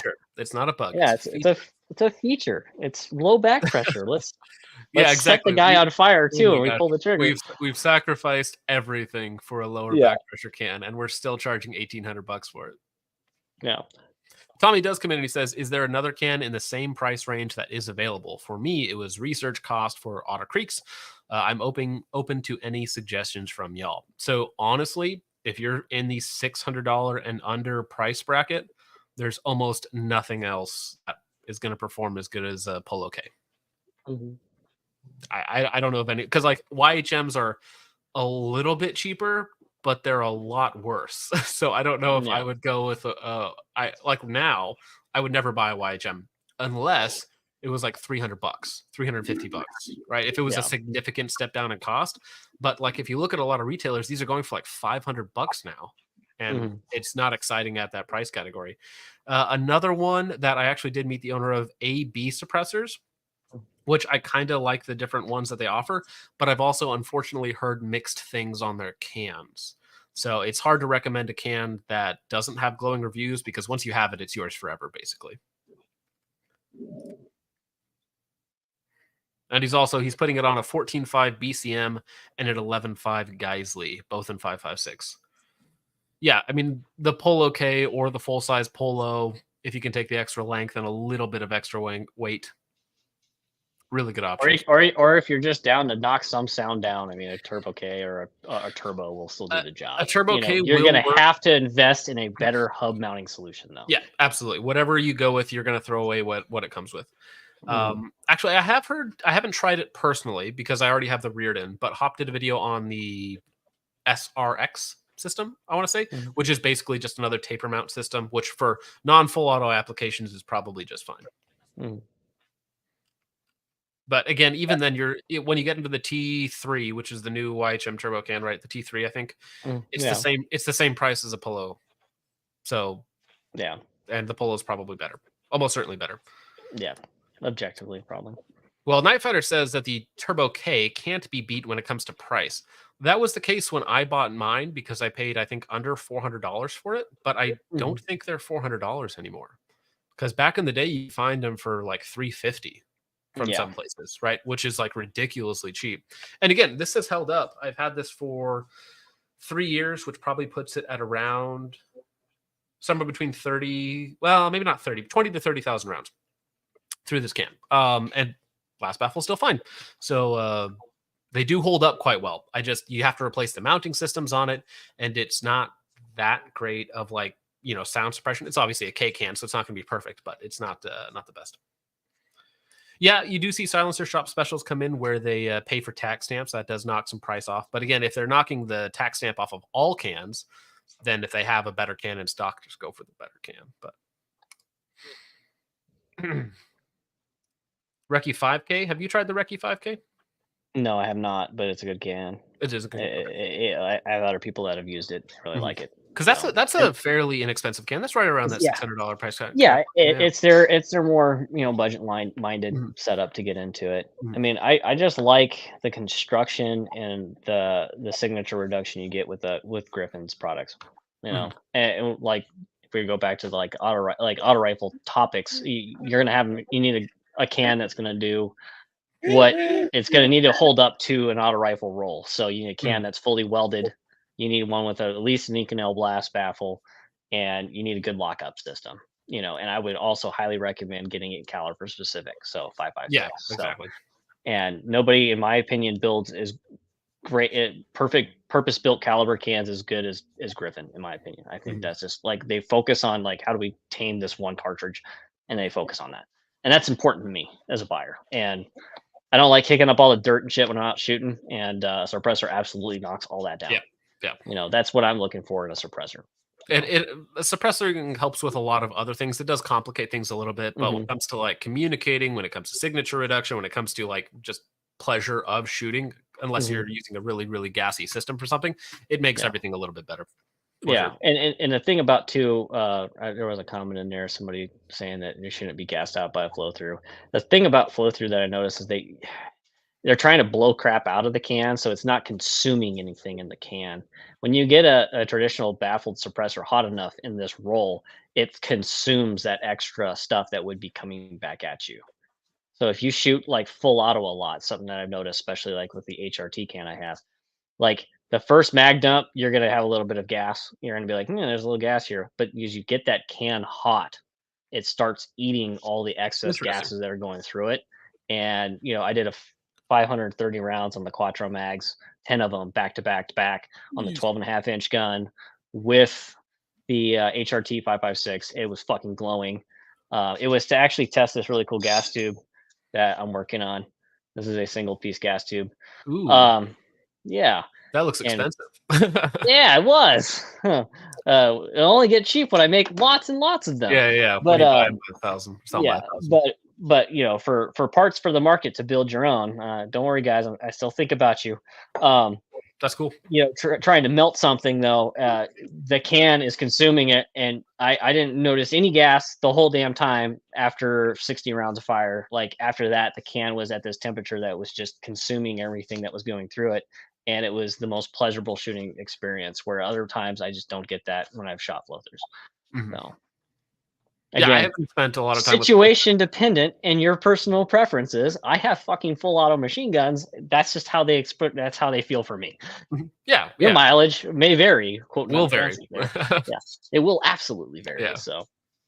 The Free Bay Area asks the best advice to future-proof a 14.5 pin and weld for suppressor use. Because I live in a no suppressor state, should probably move. For example, which ones would give me the most versatility options for a future suppressor? I mean, I'm kind of a Reardon simp just because it's very, very simple. But if you're looking for like the best hard duty use, the Griffin Dual Lock is really good. Taper Acme threads plus a locking ring, and they're not they're not horribly expensive. They're kind of standard. I don't really like chemo all that much just because it's big and heavy. Yeah, but So- Reardon's probably it. Probably the best blend of cost and depending on what you're doing with it, of course. For me, anyways. So you can change out your rear cap on most suppressors. They've standardized on like one thread pitch, so you can actually end up going with whatever mount you like.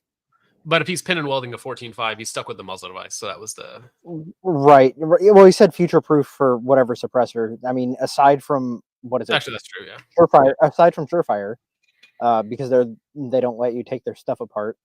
I think you can swap out the mount for almost everything else.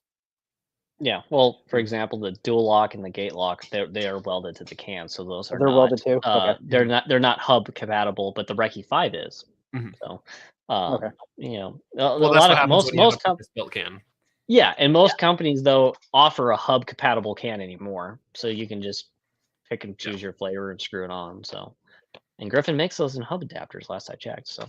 Yes, yeah. I mean, I have Which you their got, dual yeah. lock hub adapter. I have their obviously the gate lock hub adapter. I have like 6 different hub adapters, and I end up they all sit outside in my shop because I kind of use the same ones over and over again. Mhm. So before we get, this is already going on long. It's But we should talk a suppressor chat now. No, I know. Well, we actually skipped topic. We skipped for handguards because I actually wanted to talk to you a little bit about, say, Yeah. something like the Arrow M4E1, which is a really, really thick handguard with a lot of space on the inside, versus something like a quad rail, which gives you a lot of extra surface area, which in theory is going to help with cooling, heat saturation, a bunch of other stuff. Yeah, handguard selection, at least for us, is extremely important because we need internal diameters to clear the heatsink system. As I said, is a 125. Most handguards are 1.3 inner diameter. So technically, you could slide on any M-lock rail that happens to be 1.3, but then you have a tube that you can't insert your M-lock nuts through. And also, if you said, "Well, I didn't care," well, that rail is now less than like shit, like 100 thousandths off your Yeah. hand to the heat sinks, which is the hottest goddamn part of the gun. You're gonna burn the shit out of yourself. Well, So I mean, that's you're why we basically use. holding on to a heat sink. Yeah, 100%. So the goal is you want standoff systems or a bigger diameter. So like the arrow Yeah. rails. But one reason why I chose the I don't know if we can here show this part. We're just gonna hold it still. Very good. Um, It's not a one reason firearm. why, yeah, it's not a firearm. This is just a stick. One reason why I really like the Midwest rails is because this bottom section here is all solid in the extrusion. Mhm. They drill up through it and then through the side. So that's how they hollow it here. But this is basically one giant diving board of solid material, which is important for mounting your bipod too. There's no flex there, which is super important in my opinion. And then of course the M-lock steps off, or not the M-lock, the quad is now stepped away from and gives you some distance for your hand to be away from the heat sinks, which is incredibly important when you're shooting it. Also, doesn't matter. I don't care what anybody says. Quad rail attachments are still the strongest fucking attachment you can attach anything to. Yep, absolutely. M-lock and key mod and all that crap was tested against how strong this was, and it was still less strong. Like it's just not. This is stronger. You can bolt shit to this, and it doesn't go anywhere because you have actual mechanical blockage between the parts if you're using correct built components. Well, I mean, that just have a look at big the solid screw. contact difference between Picatinny and M-lock. Yeah, 100%. What's actually holding it together. Yeah. Yeah, and then you go to quad, and it's just like it's clamping and being pressed, and has material that keeps it from going side to side. Like, it's for sure, far superior. For at least in my opinion, this is incredibly important for the roll, and that's why I chose that rail because it's strong as shit, and I really like it. You can go to like the arrow. The arrow is really a good option. You can do the enhanced one where they have the barrel nut kind of built into the upper receiver. Yeah, which is what this one is. And that's a great system right there, because now over your chamber area you have even more massive aluminum in the upper receiver. A lot of people need to remember your bolt carrier group also is steel, your barrel's steel, and your upper is aluminum, and you're riding steel inside of it. What does aluminum do to steel? It pulls heat out of said steel. So it's actually helping cool the temperatures of your bolt, which is the more important part. You don't want your bolt to be hot, but you want to if your upper's hot, who gives a shit? But as long as the bolt carrier group is staying within a temperature that's safe, you're good. So that's also acting like a heat sink if you go that route. Also, if you use the arrows with the standard barrel nut, it may be made of steel, but they thin the hell out of that thing. That's also a giant heat sink. Yeah. Very similar to the POF rifles. Frank, when he built that thing, that barrel nut on his is an actual heat sink that one-to-ones the whole thing and clamps on. Very smart, pulls all the heat out of the chamber area, on the piston guns. So, but with an auto rifle, you want to have airflow and you want to have some standoff. At least with my heatsink system, you need the standoff. But even if you don't have that, you still want to have airflow at that point. You want water to flow very well through it when you're pouring down, trying to cool things off. So SLR handguards are a pretty good idea too. Like their helixes and stuff are fucking super ventilated. They just got a lot of nubs on them, which is why I only complain about that. Beautiful rail, but nubby. Well, and the nice thing about Midwest handguards is that you can actually buy them. Yeah. They're available. Yeah, they're usually available. I did have a time where I placed an order last December and it didn't show up till like February. And I was That's like, bad. yeah, I actually had to hand message every one of my customers and let them know, hey, by the way, we're taking getting a little close to longer. that. We're getting a little longer into this lead time. I'm sorry. I'm really good about my lead times. I swear to God, I do like absolutely strive to be way under what I quote. We do the 4 to 8 weeks for 2 reasons: Midwest and rifle speed. Oh yeah. Rifle speed is hilarious. Yeah, and I love rifle speed to death. It's just he's gotten more popular, so he'll run out of stuff, and I'm like, well, damn, like when are you gonna get it back? It's in the machine shop, I swear. And I'm like, all right, cool. And he's good about it, but like it can delay me 2 weeks, 3 weeks at a time sometimes, depending on just how popular things are. So I still build shit 1-to-1 here. You order it, I make sure we have stuff coming, or we get extra parts coming. So that's why we have a lead time, because you're like, but generally, yes, Midwest industry is constantly making rails, so it's not bad, But unlike BCM, yeah, BCM is rough. But with rifle speed, it's you're also competing with like Brownells, Optics Planet, a dozen other more and more companies are starting to OEM them, which is awesome. I'm really happy for the expansion of rifle speed. It is the GOAT. It's seriously, in my opinion, the best fucking option you can buy for adjustable gas block. So, we don't even have to have a discussion on adjustable gas blocks. If you're going to do an adjustable gas block on an auto rifle, get a fucking rifle speed or do no adjustment. Yeah, otherwise, you will chew up every other block like I did in all my testing. And I don't care not only that, but if you can't adjust it externally, it's kind of worthless. So, and rifle speed is one of the only things in the game with that. So, 100%, which is an amazing product. All right. Well, we've already talked about suppressors, so we're not going to talk about suppressors at all. But before we end, let's talk about optics a little bit. What are we running for optics for what we got? Well, with red right hand products, I highly recommend a red dot or a prism, or like a set fixed scope. Variable power optics are great. They work really well. However, I want people to understand when you start shooting the red right hand upper receiver with a variable power scope, what you're going to find out real quick is you have a lot of mirage. The gun is naturally pulling heat out of itself. So it's like basically strapping on a fucking suppressor that's now 12 inches long. And if you happen to have a suppressor on there, you've got like 3 feet of mirage in front of your scope. And I've had a few people say it got really like my groups opened up. I have no idea why. Like the gun didn't get hot.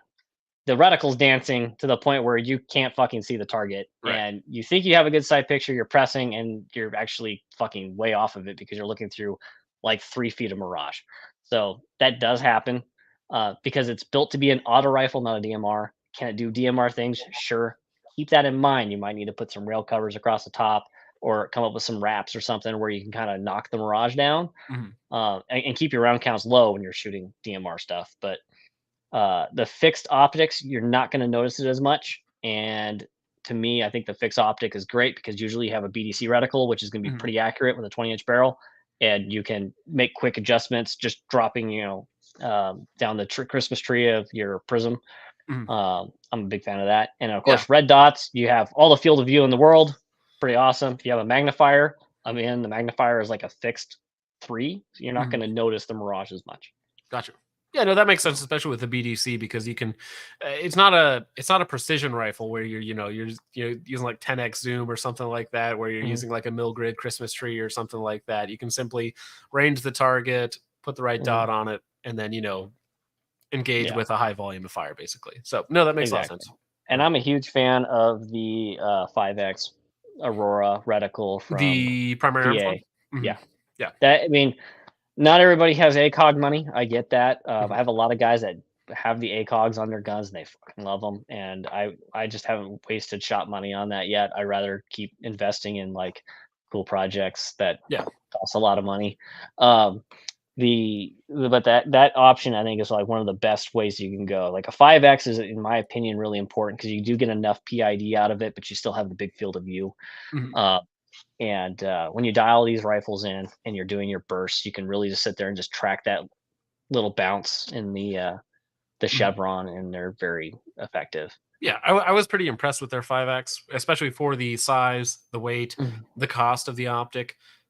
It's pretty good. What I don't like about it is, have you seen their red dot mount that like? Have you seen the Horada? I can't pronounce his name. The guy who has the wrap mount almost, where it like it bolts. It goes right over the top. I don't know. That's so much simpler and better than the top option. Dot, yeah. That's simpler and better than what Primary Arms came up with. I'm really I don't know why they didn't do that first. Yeah. Instead, they're like, hey, let's add this shim in between your mounts. They literally paid money around the body. They literally paid money to get this forging made. Like, why didn't they just forge a flat section in it for an ACOG or for Armor? Like, why not? Just build it in. This is all one casting or whatever. Like, you can do whatever you want with it. Yeah. Like, nothing says you can't, But yeah, no, the new one just wraps around this. I actually have one coming. I've talked to the owner of that company. He's super cool, and I was like, hell yeah, I'll buy it. So I look forward to that. But I love this optic like a lot. I think I have a couple of these. I actually have 3 of these now, and I've been very happy with them. So I mean, yeah, it's impossible to beat for the size, weight, magnification, cost. Yeah, I mean, there's really not another 5x option, or really even another 4x option on the market for like low $300. I think I don't know if it's conspiracy theory or not. When PA used to make a 4x fixed prism, it was pretty cool. The 3x and the 4x, yeah. Then they sold the idea of the reticle to Trijicon, and magically they've never made a 4x ever again. I think it's because it might have been part of the deal of you can't make a 4x that copies or comes close to like a non-compete Trijicon does. Basically. Yeah, possibly. Knowing how Trijicon does all their crap, that makes sense, So, but the 5x I really like. The 3x is decent, but I still would say just jump up to the 5 if you feel you need to run an offset dot or run a set of offset irons. Feel free, but realistically, the 5 is still going to even work up to the 25-yard line if you have to use it. So. Well, I mean, the thing I don't like about offset dots, especially with like the auto rifle concept, is when you're sitting down with a bipod and you're like, it's going to be pointless. It won't work very well. So I mean, again, though, I don't tell people how to not run their stuff. I think the top dot makes the most sense. If you're gonna run a red dot on top, piggyback it on your auto rifle. That makes a lot of sense. I agree. But I'm a fan of a fixed prism. So Byron Hongul says, just copper tube around the barrel with a water source from your backpack and make the water tank have a tea seeping system. You can. You're carrying around steam clean. Cooling. Yeah. Yeah, you can steam clean stuff, or you can steam cook shit because water evaporates at 212 like that. And the first thing it's hitting is the rail and the heat sinks, and it's evaporating. So you're not when are we gonna bring barrel this back to Maxim? What was that? I said, when are we gonna bring this back to Maxim and water cooled machine guns again? That was my next thing. There was a water cooled machine gun. I don't know. Maybe I have like a bunch of CAD drawings to make one for a meme build at one point or the other, but that would be hilarious. I haven't wasted the case. It costs money, guys. Like, just make that. You're like, I mean, I could design it. That's free. That's my time. But the actual let's take it to the machine shop and get it done. And that's when one-off machining costs a whole lot of money. Yeah, no And, kidding. you know, I don't have an active machine shop here. I work with local machine shops. They've been great, but you know, they still cost cash. Like, you know, I'm not, you know, this is America. I'm not entitled to their fucking time. Like I pay them very handsomely for their work, and I love their work. But I gotta save up and use the cash to do that kind of stuff. So, but Yeah, I maybe mean, one day, we might maybe. have a water cooled one. I mean, Because maybe I've there's always better wanted to do things it to for spend your money on. shits and giggles. Yeah. That's a Maybe we'll very build expensive one. meme. We'll make it a meme, and then we'll auction it off or something, and you know, recover. Yeah, her mod. That's the name right there. The piggyback. Let me see if I can pull it up real fast. All right. Oh, that's not. Turns out when you type in hero mod, that is not the first thing that comes out.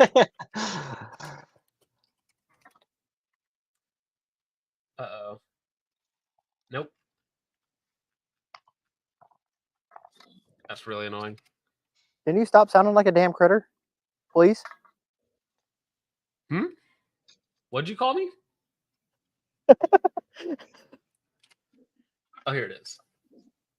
Somehow when you type in the exact thing, it's like result number 12. Yeah, I mean, he's brand new, so it's going to take him a while to get SEO, which sure. which a lot of people don't understand how difficult it is as a small company to garner SEO. You know, it took me a while to do that with Red Right Hand and Reki LMG and stuff like that. But yeah, no, that's Look at dope. that. There it is. Yeah, I'm waiting for mine. It should be here any day now. I'm stoked.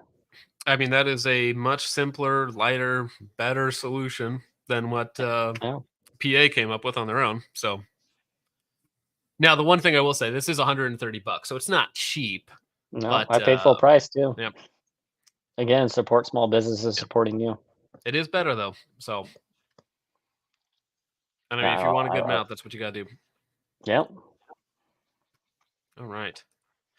Well, I think we covered just about everything. We're approaching the 2-hour mark. We got to almost everything except for the loadout, which is like, you know, magazines, LBE, team loadouts, how much are we carrying, all that sort of fun stuff. Do we want to give a few minutes to that before we head out of here? Oh, I got plenty of time. I don't care. Perfect. All right. We can talk auto rifle all night if you want. Well, we can keep it going then, because again, I don't have anything to do. Gary's taking care of his animals, so I think we're fine. So let's talk about magazines. 30 rounders versus D60s versus coupled mags versus 40 rounders versus, you know, custom solutions like the Quattro 53 round mags, all sorts of fun stuff. I mean, you're going to have to obviously consider this with a group mindset, right? So you're going to have to figure out what you and your clan of guys, because I mean, realistically, if you're operating a civilian auto rifle, you're operating in a squad of people. You know, I mean, that's typically my client base. They're all already operating in groups of 12 or bigger sometimes, and it's a community effort to fund and build and train with a civilian auto rifle. This is, I mean, I have a lot of guys that have them on their own individually purchased level, and that's awesome. But a lot of guys are buying it for a unit purpose. So like it comes down to like unit SOPs, and that's something that's really common with the military, which I mean can kind of cross over to a civilian, a group prepared mind citizens of what you plan on running. So I mean, if you guys want to have like D60s are great. You know, they're heavy when they're loaded. Big. They're heavy when they're empty. Fit in anything. Yeah, canteen pouches are about the best you can do.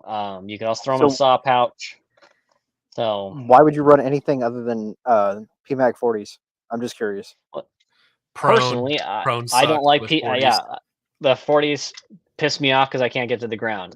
Night Fighter likes the 40s, you know, because ammunition in a magazine buys you time in your suppression. Okay, so you're going to be doing like you're going to have a unit like sustained rate of fire where you're going to do like 3 to 5 rounds every 6 to 7 seconds. I mean, don't quote me on those exact numbers, but like you're doing a burst and a burst and a burst. So the longer you don't have to do a mag change, that mag with how many bursts it's able to do with that amount of seconds that are between that buys you X amount of time of suppression for your unit to move. 40 rounders have a pretty even number that you can do your bursts with, especially if you're running a binary trigger. it definitely helps. You can go longer with a 40, but the problem is you are higher up off the ground with a 40, in my opinion. And quite frankly, if you are the guy suppressing people, the bad guy's opinion is going to be shoot the dude that's trying to suppress all of us. And if your head's sticking up, I don't want to get canoed. I wouldn't recommend that. That kind of ends everything right there. And then your squad base of fire is dead. So that's, 40s are cool. I mean, a lot of people like the 40s. I'm not going to sit here and say don't buy the 40s, but you can, I think getting to the ground's better. And so that's where like a D60 and a 30 round sticks are definitely going to be more advantageous. And then when you get into the Quattro, very advantageous because you're still lower profile down. So The problem that I one of think my with favorite things about them. the problem that I think with the Quattro is that you can't run normal magazines in it without an adapter. So yeah, so you have to be prepared for how much you're going to be using that. And Quattro mags are cheap. I can buy one of these, or I could buy 3 Quattros. At the end of the day, you can have a shitload of Quattros, and they stack better in backpacks. They stack better on your person. Yeah. They stack better there. D60s are still expensive. They're very reliable, and they do the job great. If you want to make sure that you don't have to worry about that, then by all means, D60s, 40 rounders. But at the end of the day, you should train a lot with making sure that you're very comfortable with 30 rounders, because your buddies are probably going to be carrying 30 rounders. They can throw you ammunition or carry your spare ammunition. 30s you can stack very easily in a lot of the common kit that's out there. You can get bandoliers from Night Fighter, Shaw Concepts, where you can have somebody in the backpack. They have more mags they can throw at you in a bad situation. So I'm a fan of a lot of the options that are out there. It's just, it comes down to how you want to run it, what your budget is, and what you want to spend your time with. So, and that question there, if an auto rifle is good for 3 to 4 dudes, I absolutely think it is, personally. For sure.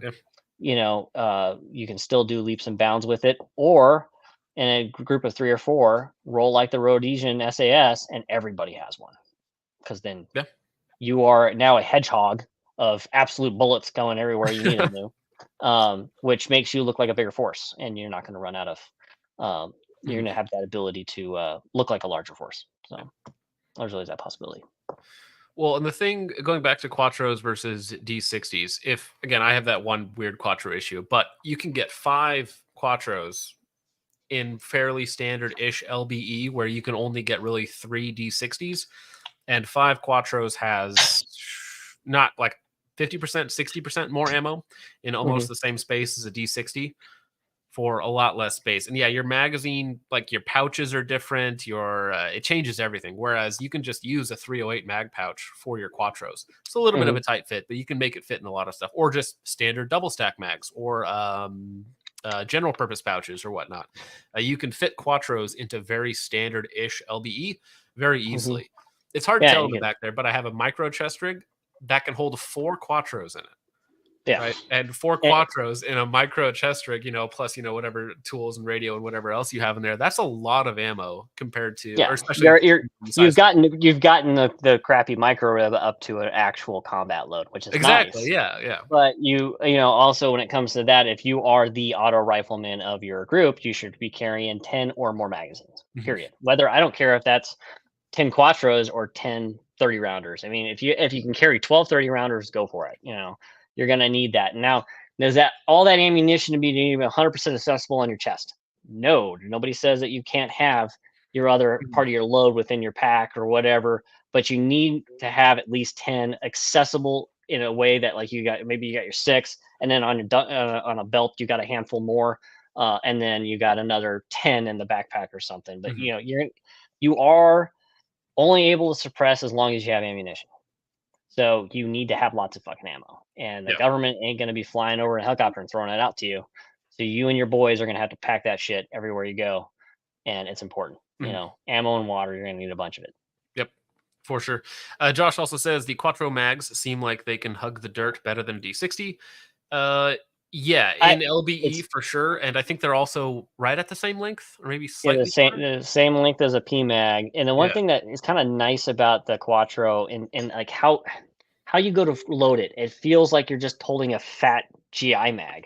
When you grab a from mag, any way you grab it, it's not very fun to grab it, index it, to put it away, or grab another one and like fucking jimmy Well, around. it's This is like like you're beer trying can, to- it goes right in, Exactly. you know, like you don't have any problems with that. So And the way a D60 loads is, whereas you're grabbing a straight tube with either a 30 or a 53, with a D60, depending on how you grab it, like that actual like inserted part of the magazine could be at a funky angle. And so unless you grab that mag consistently every single time, it can be annoying to get to swap mags as quickly and efficiently. And you can load this under stress, and you cannot sit here and like under stress be fucking trying to push this down, and then you know, like once I always say, once you've expended a D60, I believe you've taken it out of that entire fight until the fight's completely over. Well, also the fight drags on, you're not loading it, you know, but you can start stuffing these like a regular magazine, you know. well, try and do a tactical reload on a D60. Yeah, it's total. It's not possible. I can't do it. No, you're dropping the mag. It's now on the ground. You're doing an emergency reload, and now you have to somehow find time to grab that mag, put it back in your kit. Yeah, and because it's like, expensive, and then also when you put it back on your person, it still weighs a bunch. Like it's still, I think I think I actually wrote it on here. This weighs 1.2 pounds empty. It's still a pound, which a 30-round magazine. Yeah, a 30-round magazine only weighs 12 ounces, which is 1 pound, and this weighs what? I wrote it down somewhere.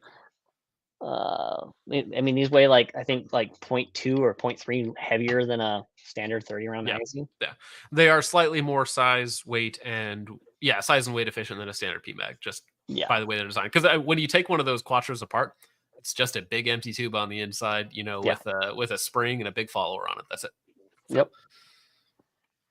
So, I mean, it just comes down to your unit SOP and how you want to operate. But high capacity magazines are great. Just remember that after 30 rounds, every 10 rounds that you do, you're like absolutely exponentially raising the heat rate on your gun.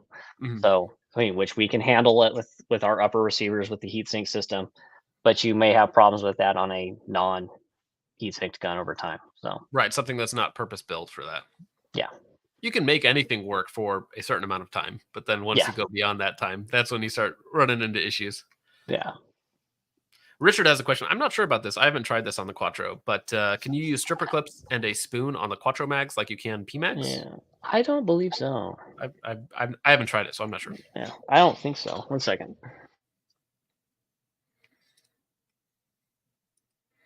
All right. Slim says that saw pouches can fit 2 D60s. I'll take your word for it. But you probably have to have one upside up and the other one upside down to get them to fit properly in there. So when you're grabbing that second one out of there, you're going to have a fun time. It's like having a 3-point turn, but with magazines. You have to grab it, flip it, orient it properly, and then you can actually insert it. It just makes magazine swaps more annoying. Now, another thing you could do that I'm not sure if we talked about this, but you can have a single D60 as your initial magazine for whatever reason. And then the rest of your loadout is strictly 30 or 40 round magazines, whatever that is. So your initial magazine is a 60, and then after that, you're back to standard 30s, which can simplify your setup, give you a little bit of an initial push. Yeah, I mean, you got to carry the D60, which when it's loaded weighs 2.6 pounds. So, you know, your 13-pound rifle now weighs 15 pounds. Yeah, exactly. Which, I mean, isn't the worst thing, because I mean, the thing about having a single one is it simplifies the rest of your LBE and how you're stacking them, and it gives you just that little bit of extra capability in the beginning. So, I mean, it's kind of another stopgap solution. For sure. Thunderpunk Radio with a 1999. Thank you very much, sir. He says, we picked up one for my training group. I'm one of your red right hand uppers. That's awesome to hear. We'll have a video on it in a modern Minuteman fire team role later this year. Great concept and execution by Red Right Hand. Mad props for bringing this to fruition from a experienced saw gunner. So good. That is very high praise from Thunderpunk Radio. Thank you for the $20, sir. Much appreciated. Thank you much. Yeah, I built it with I had a lot of guys that, you know, were saw gunners, 240 gunners, Marines that, you know, I had a lot of other people with really good input besides history and everything. So it was just like, Mhm. how can I make the best thing for the role? And I think we did it. So Mhm. yeah, I love it when Marines and Army guys and those guys are like, this is great. I'm like, Yeah, hey, awesome. I did my job, So, what's funny is, some of the other rifles and things that you have to use in the military are like, sought after by civilians, but mhm. then people who've actually used them are like, I'd much rather have like something else that's a I've tailor worked made to on what I want to do. I've worked on saws, and saws are cool, but saws were never a good auto rifle for what an auto rifle was meant to be. Legitimately, I think the government really screwed the pooch on that because they were like, well, FN and them were making the deal for the 240, which is an amazing machine gun. The 240 is like the goat. Like, that's one of the best fucking machine guns ever. And I think they were like, hey, if you want to have the contract to have the government run the 240, you got to have some 249s in there. I guarantee you, some military industrial complex nonsense happened. Oh, And they're like, absolutely. well, the auto rifleman has to take AR magazines to actually fulfill the concept. And they're like, we'll just slap a magwell on it and you can try to keep up with the magazine, but then you can buy it. And they totally did. And they're like, hey, look, it totally fits. Buy that shit. Even though for 20 plus years you could never keep up with a 249 with a Mhm. GI magazine. So it was always an afterthought. So I saw as a Right. cool weapon, but they break down, and when they break down, they're really fucked. And it's still clunky. Cool gun to Well, shoot. that's the thing I love about the AR-15 is it's basically standardized, right? Yeah, So and you then can tailor it to do so many different things, and kind of pushing it in the auto rifle envelope with a custom cooling solution and all that sort of stuff. Uh, yeah, that's just how adaptable Eugene Stoner's design was. Like, it just look how exactly. much we've done with it. Like, I mean, and the fact that we continue to do just crazy shit with it all the time is just awesome. So Yeah. I think that when you get to the modern day auto rifle, it should be an AR-15 platform and feed Mhm. from AR mags. So Yeah, for sure. Red Dawn has a question for me. He's asking about the Vector 4X Prism. And the Vector 4X Prism, I actually think looks better in terms of the glass quality and the way it presents the image than the primary arm stuff. It's 250, $300. Unfortunately, the reticle is not as good, and it does have a top mounted dot, and the top mounted dot is the RMSC pattern for some reason. So you need to use a smaller red dot on top. So no. technically, I would pick it over the 3X Prism from Primary Arms, but the 5X Prism from Primary Arms is going to have a better reticle. You have the either Aurora BDC or the Aurora. There's another mill reticle that they just came out with for that 5X Prism, and then if you combo that with that RMR mount that we showed earlier, that gives you a better dot on top. Probably the best solution. A little bit more expensive, but if you're just looking for something cheap that works, the Vector 4X is actually decent for the money, very decent for the money. And again, I think it actually looks better than the primary arms as well. So that's my quick and dirty on the Vector 4X Prism. One such gun is the M110A Absolute Dog Water. Saw's most redeeming value is making your smallest guy carry it, and it's funny. Oh yeah, I've never not met the shortest military guy to claim that he did not have to not carry the saw. Like, they all have to do it. You just It's like make a them rite carry of the passage saw. for these guys. It's absolute rite of passage. But then again, the real men carry the 240s kind of thing at that point. And the 240 is a big gun, like 27 pounds without any ammunition. But the happiest guy in that firefight is definitely the 240 gunner. So Oh, for sure. Yeah. yeah, Sitting down in the prone, laying down fire, having fun. yeah, it's just a damn good system and whatnot. And unfortunately, we can't have that floating No. around here as civilians very easily. So Mm, yeah, and a lot of guys that wanted that 308 power, we do make. I don't know. We want to segue into that. I do make a 308 version of this all, Okay. and because guys I was wanted actually a just about to 308. ask. Yeah, they wanted 308 power. And the problem is you can't have a 240. So I basically approached it like making a modern day BAR. So it's modern auto mhm. rifle. So modern BAR, because I can't call it Browning, right? Um, and so I just made an AR-10 with the same heatsink technology on it. The heat sinks are big as shit on the 308 because twice the cartridge, twice the heat. So For sure. everything got updated. We originally were running the same size coil, and I started cooking it because it got so fucking hot. Mm. So it's actually a bigger coil. Actually, I got a chunk of it right here. So you can see the difference between top, the 5.56 coil, and bottom is the 308. Well, So to keep that gas tube cool. So again, purpose driven, purpose built. That's what I'm all about. So it was purposely built to do that exact job. Just remember, it's not a 240 to do 240 things. It's a modern day Browning auto rifle. Use it in that role. I still got guys telling me they're gonna put big old drums on it and then place it somewhere and use it like a 240. Which, more power to you. Do what you want. I'm not gonna sit here and tell you how to run doctrine, but it will absolutely handle all the heat you put on it. So, yeah. And these are the SLR rails on this, right? That's the SLR Yeah. quad rail. Yeah, I like those a lot. They're pretty light. It's just it's really hard to get. AR-10s don't follow any goddamn fucking pattern as anything else, so everything has to be fucking different. And finding solutions to like kind of like get stuff that you like. I love quad rails. I think they're still superior. So SLR happened to make a quad rail that fit. I mean, I would love Midwest to make one. That's the combat quad. That'd be great. But Don't they make one? They don't make a quad rail. They make a M-lock, and it's too small. Oh, wow. Again, the diameter on the 308s is like 1.38. Like they're actually bigger. Gotcha. You know, again, I still focus on making sure your gun's cooling itself. You know, the black label rails like that, they work really well. They're expensive as shit. But I was about to ask, how much is a black label handguard? I think they start like $500. Oh, really? For the 308 version? Yeah. Okay, I was actually thinking it was going to be more than that because I knew the standard version was like $400 or something like that. Yeah, it's How do they work with the so this is the thing. I mean, I really like. I'm not gonna sit here and like, you know, everything kind of has a purpose and a role. Black label bipods are really cool for kind of like a niche section. You're gonna be working around vehicles. You're gonna be working around buildings. You need a bipod in a pinch, but you don't want to have to like click one on very often, or have one permanently attached to the you know, under slung, because you got too much crap you're gonna be dragging on. But you might need to take like a quick, like kick it out, throw it in a window, shoot, or whatever, or shoot it off a hood, and you just need a quick deploy bipod. It will get the job done.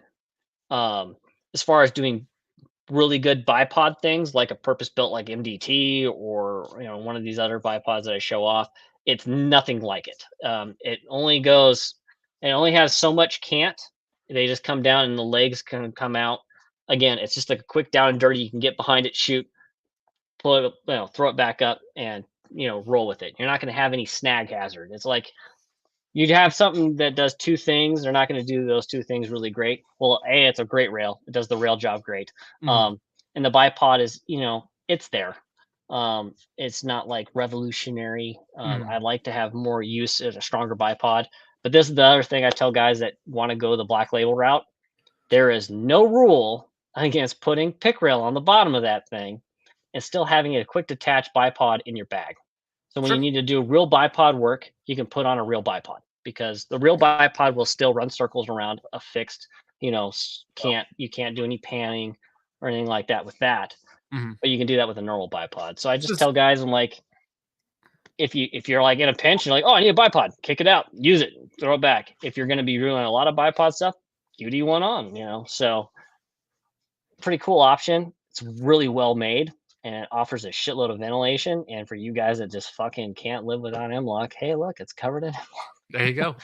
I got a lot of complaints about not having M-lock for a long time. I'm like, bro, like, just get the goddamn quad rail. But hey, you know, I get it. I mean, it's 4 ounces. You might as well just take the 4 ounces on a 12-pound rifle. But I like the look of this rail. They are so fucking sexy, and every one of I got have been flawless. Like, I can't find a fucking thing wrong with them. So if you go out and buy your own black label, just know the quality is superb. They do take a while to get to you because they do come out of Canada, unfortunately. So there's a lead time on those. That's why it says, like, if you order one of those, expect like a 6-week lead, because sometimes it can take that long to get. I didn't know they were made in Canada. Yeah, they're made in Canada. Their distribution's out of Washington up there, but they got to get it through. Why would Canada even make this sort of thing? They can't have ARs up there. I don't know. They're just they must be a military industrial company of Canada that's allowed to do this. So I mean, I'm happy for that. So. Anon Emus, we covered this a little bit earlier, but he asks about the BCM Raider. Initial thoughts on the new handguard? I like it. a lot. I think it's cool. It's what do you call it? Trying to find it in focus here. It's a solid rail. I mean, it's a fucking BCM, man. It's got the standoff I wanted. You know, it's the QRF extrusion, so it's just like that, but they just milled this section out, drilled holes through it, and left the slots on here. Kind of like the Geisley Mark IV, but $100 cheaper. Yeah, and better lockup. This is I still think this is probably the best method of lockup on the market. Like Really? Okay. for strength wise, yeah. Mhm. From clamping from the top and having the extrusion all the way round all the way through. I personally think it's probably one of the strongest ones you can get. Okay. Um, Yeah. so I love it. Yeah. Yeah, but apparently you don't like it. No, I So you're like I have a love hate with this. I really like. Excuse me, my voice is going. I really like installing them. I don't like taking them off customers' builds to rebarrel them. They are fucking on there, aren't they? Like, Yeah. And that's one reason I like them. They go on. They stay the fuck on. You know. I don't know if it's the most robust fit that I've ever seen, and like the anti-rotation tabs aren't really anti-rotation tabs. They're just like located tabs. They're like they're like a secondary piece.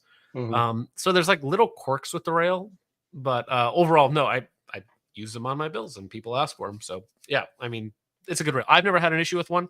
I had one person that just he always complained about them, saying they were bending, saying they were bad. But again, it's something I've never seen, so I don't know if that's just a customer complaining about. It wasn't a customer of mine, but with like MCRs and the KMRs being just a tube, I can see that bending. It's you know, with the quad rail style, where how they have all that strength and tubing and strength through it, like, those don't bend. Like they just don't bend. They're strong as shit. Well, that's one of the benefits of like the Geisley Mark IV, Mark 8 rails. They start out life as a quad rail, and then they get machined down from there. Versus I wish they just sell them as quad rails. I'd buy a bunch of them. Dude, if you can find the quad rail versions, they're even more expensive. Oh yeah. Well, I mean, as they claim, it's more machine time. Yeah, I mean, you milled it all off. I was about to say, yeah. I don't know about that. Money, you know. Yeah. Getting rails made is expensive. That is something that I have been exploring about having my own version made up, and so far, it's still. Again, we're coming down to price points. Well, value. getting extrusions made is actually not bad. Really? I can. Well, this is the thing. The company. Oh, they got him. He's gone. Oh no! Where'd he go? Wait, who died? I think Cody. Are you back? I'm right here. All right, Cody's back. You as soon as you were about to say something, you just cut out. Oh, damn! I thought it was me for a second. Well, it's usually you know, that company, they have certain extrusions you can work with, and you can have the rail made through them.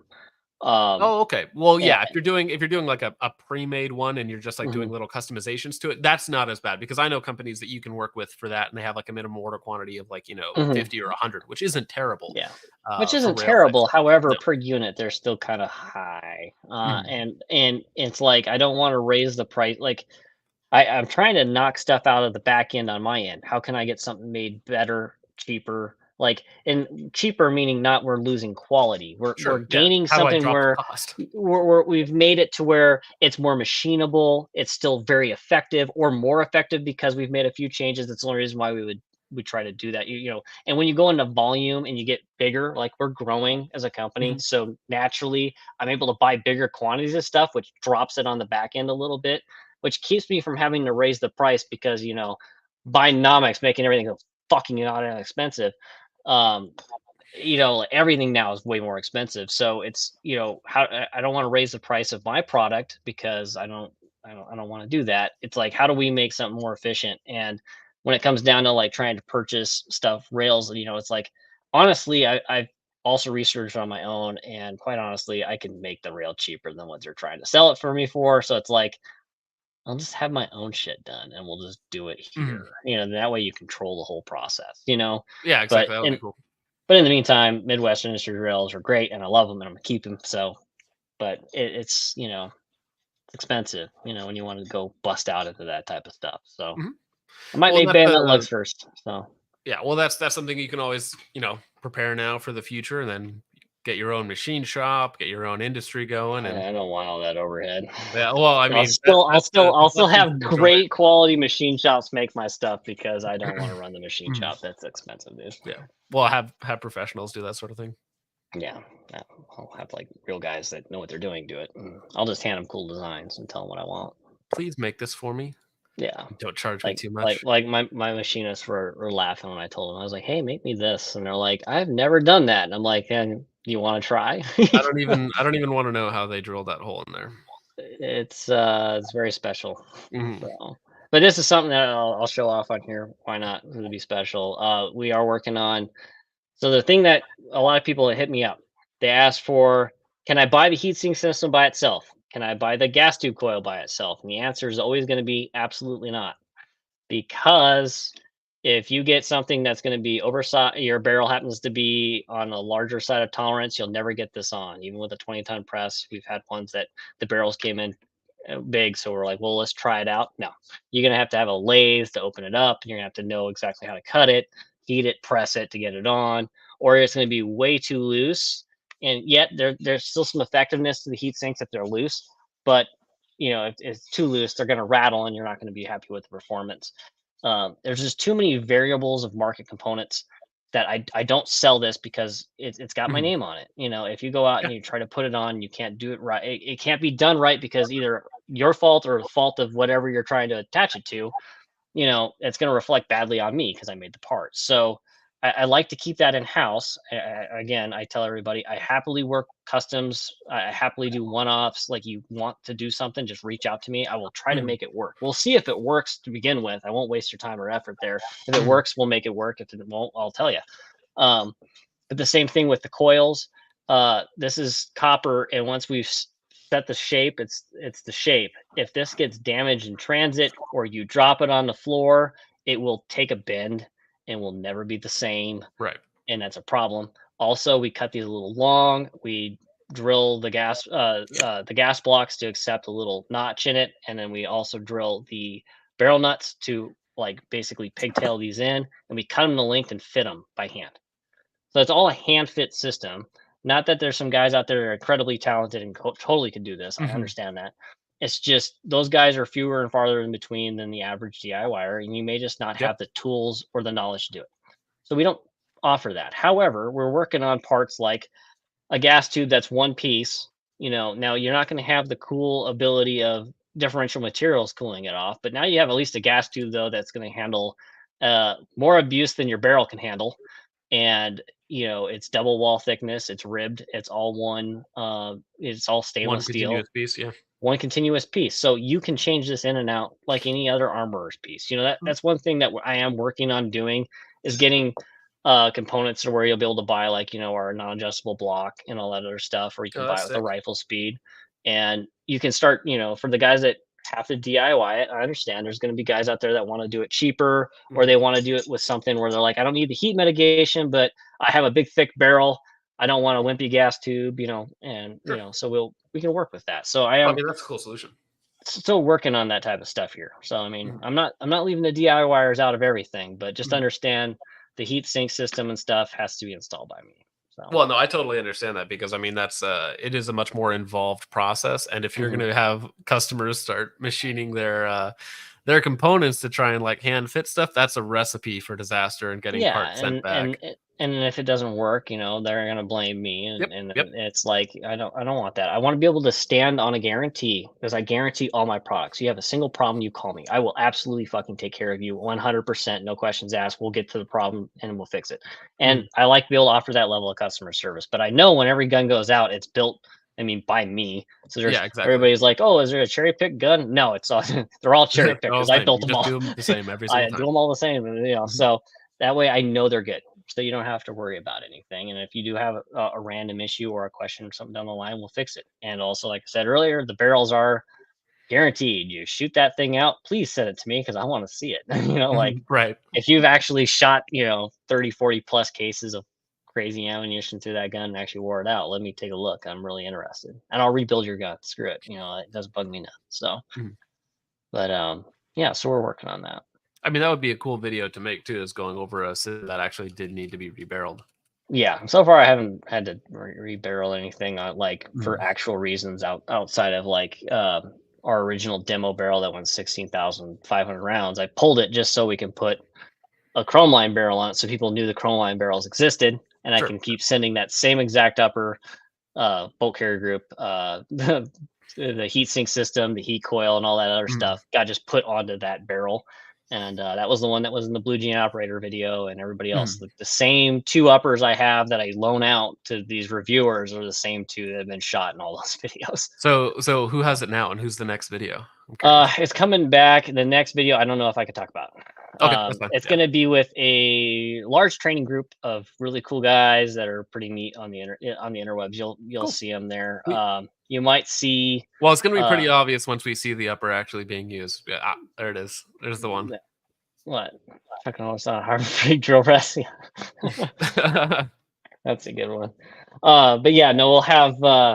I know Blue Gene operator though. He's working on some stuff with some IAR stuff, print, shoot, repeat. I'm sending him another upper here soon for another project that he's working on. You know, if you want to borrow one, we'll send you one out. No, I'm fine. I'm actually stacked because I gotta work on this. I already have this. Yeah, you got that one. Well, you ever want to do comparison testing? This Just is let me like know. the DIY version of it. This is like the build at home because Yeah, it's like it's kind of the same thing, but not really. Yeah, and like I said, I never strayed away from people doing that. Like again, I'm here for the civilian auto rifle in general. I think this is a constitutional republic, and I think that is well within your rights to own these type of weapon systems, and you should be employing them with your friends and being in them, being prepared citizens. So People are guessing in the chat now. no. Oh, well, sorry No. guys, you're wrong. Yeah. I don't know.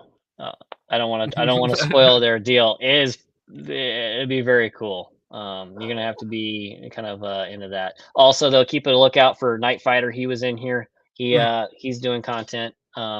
Strife 17 is also another group of guys that are going to be doing content. Everyday Citizens Tactical. God, my homies, Jeremy down there. Those guys are great. They will continue to be putting out content. Realistically, I think they're going to be focusing on the 308 system this year, because they were a very large reason why I built the 308. So they'll be doing content on that, and I think they'll be doing some more LSW stuff this year as well. I'm excited to see more on the 308 stuff. I think that's a cool concept. Everybody loves the 308s. I fucking hate them. I'm not gonna lie. I don't want to shoot one. I don't want to pay for the ammo, but I would like to watch other people's content on it. The 90 cents a round every time I'm shooting the thing. It's a bigger gun. I'm not that big of a guy. I like the 20-inch LMG. I'm happy with that. But when people ask, I built the best I could with what's available on the market, and I built it the way I would build a 308, and I'm really proud of it. It's a great gun. It runs like a striped ass 8, but you got to be like into 308 for that gun. So if you're like not a 308 purist guy or have multiple AR-10s already, maybe it's not for you, but it's definitely awesome. Somebody says they just got their hero mod in. Cool. Good to hear. Good to hear. Waiting for mine. It should be here tomorrow, I hope. Sick.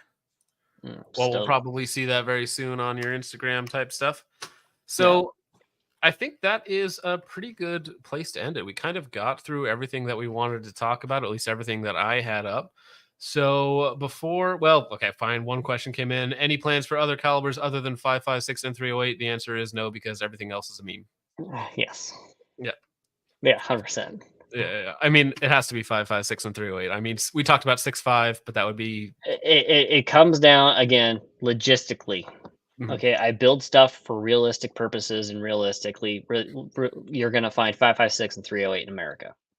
Cool, I can build a 6 arc or whatever the hell, but good luck finding all the ammo. And God, if you can afford to shoot that, good Lord, I can't. Well, I mean, even if you can afford to shoot it, nobody's stockpiling 5,000 rounds of that, 10,000 rounds of that. Yeah, and is your whole group carrying 6 arc? Well, and not to mention any other 5.56 adjacent caliber that doesn't use a standard 5.56 bolt, just forget about it.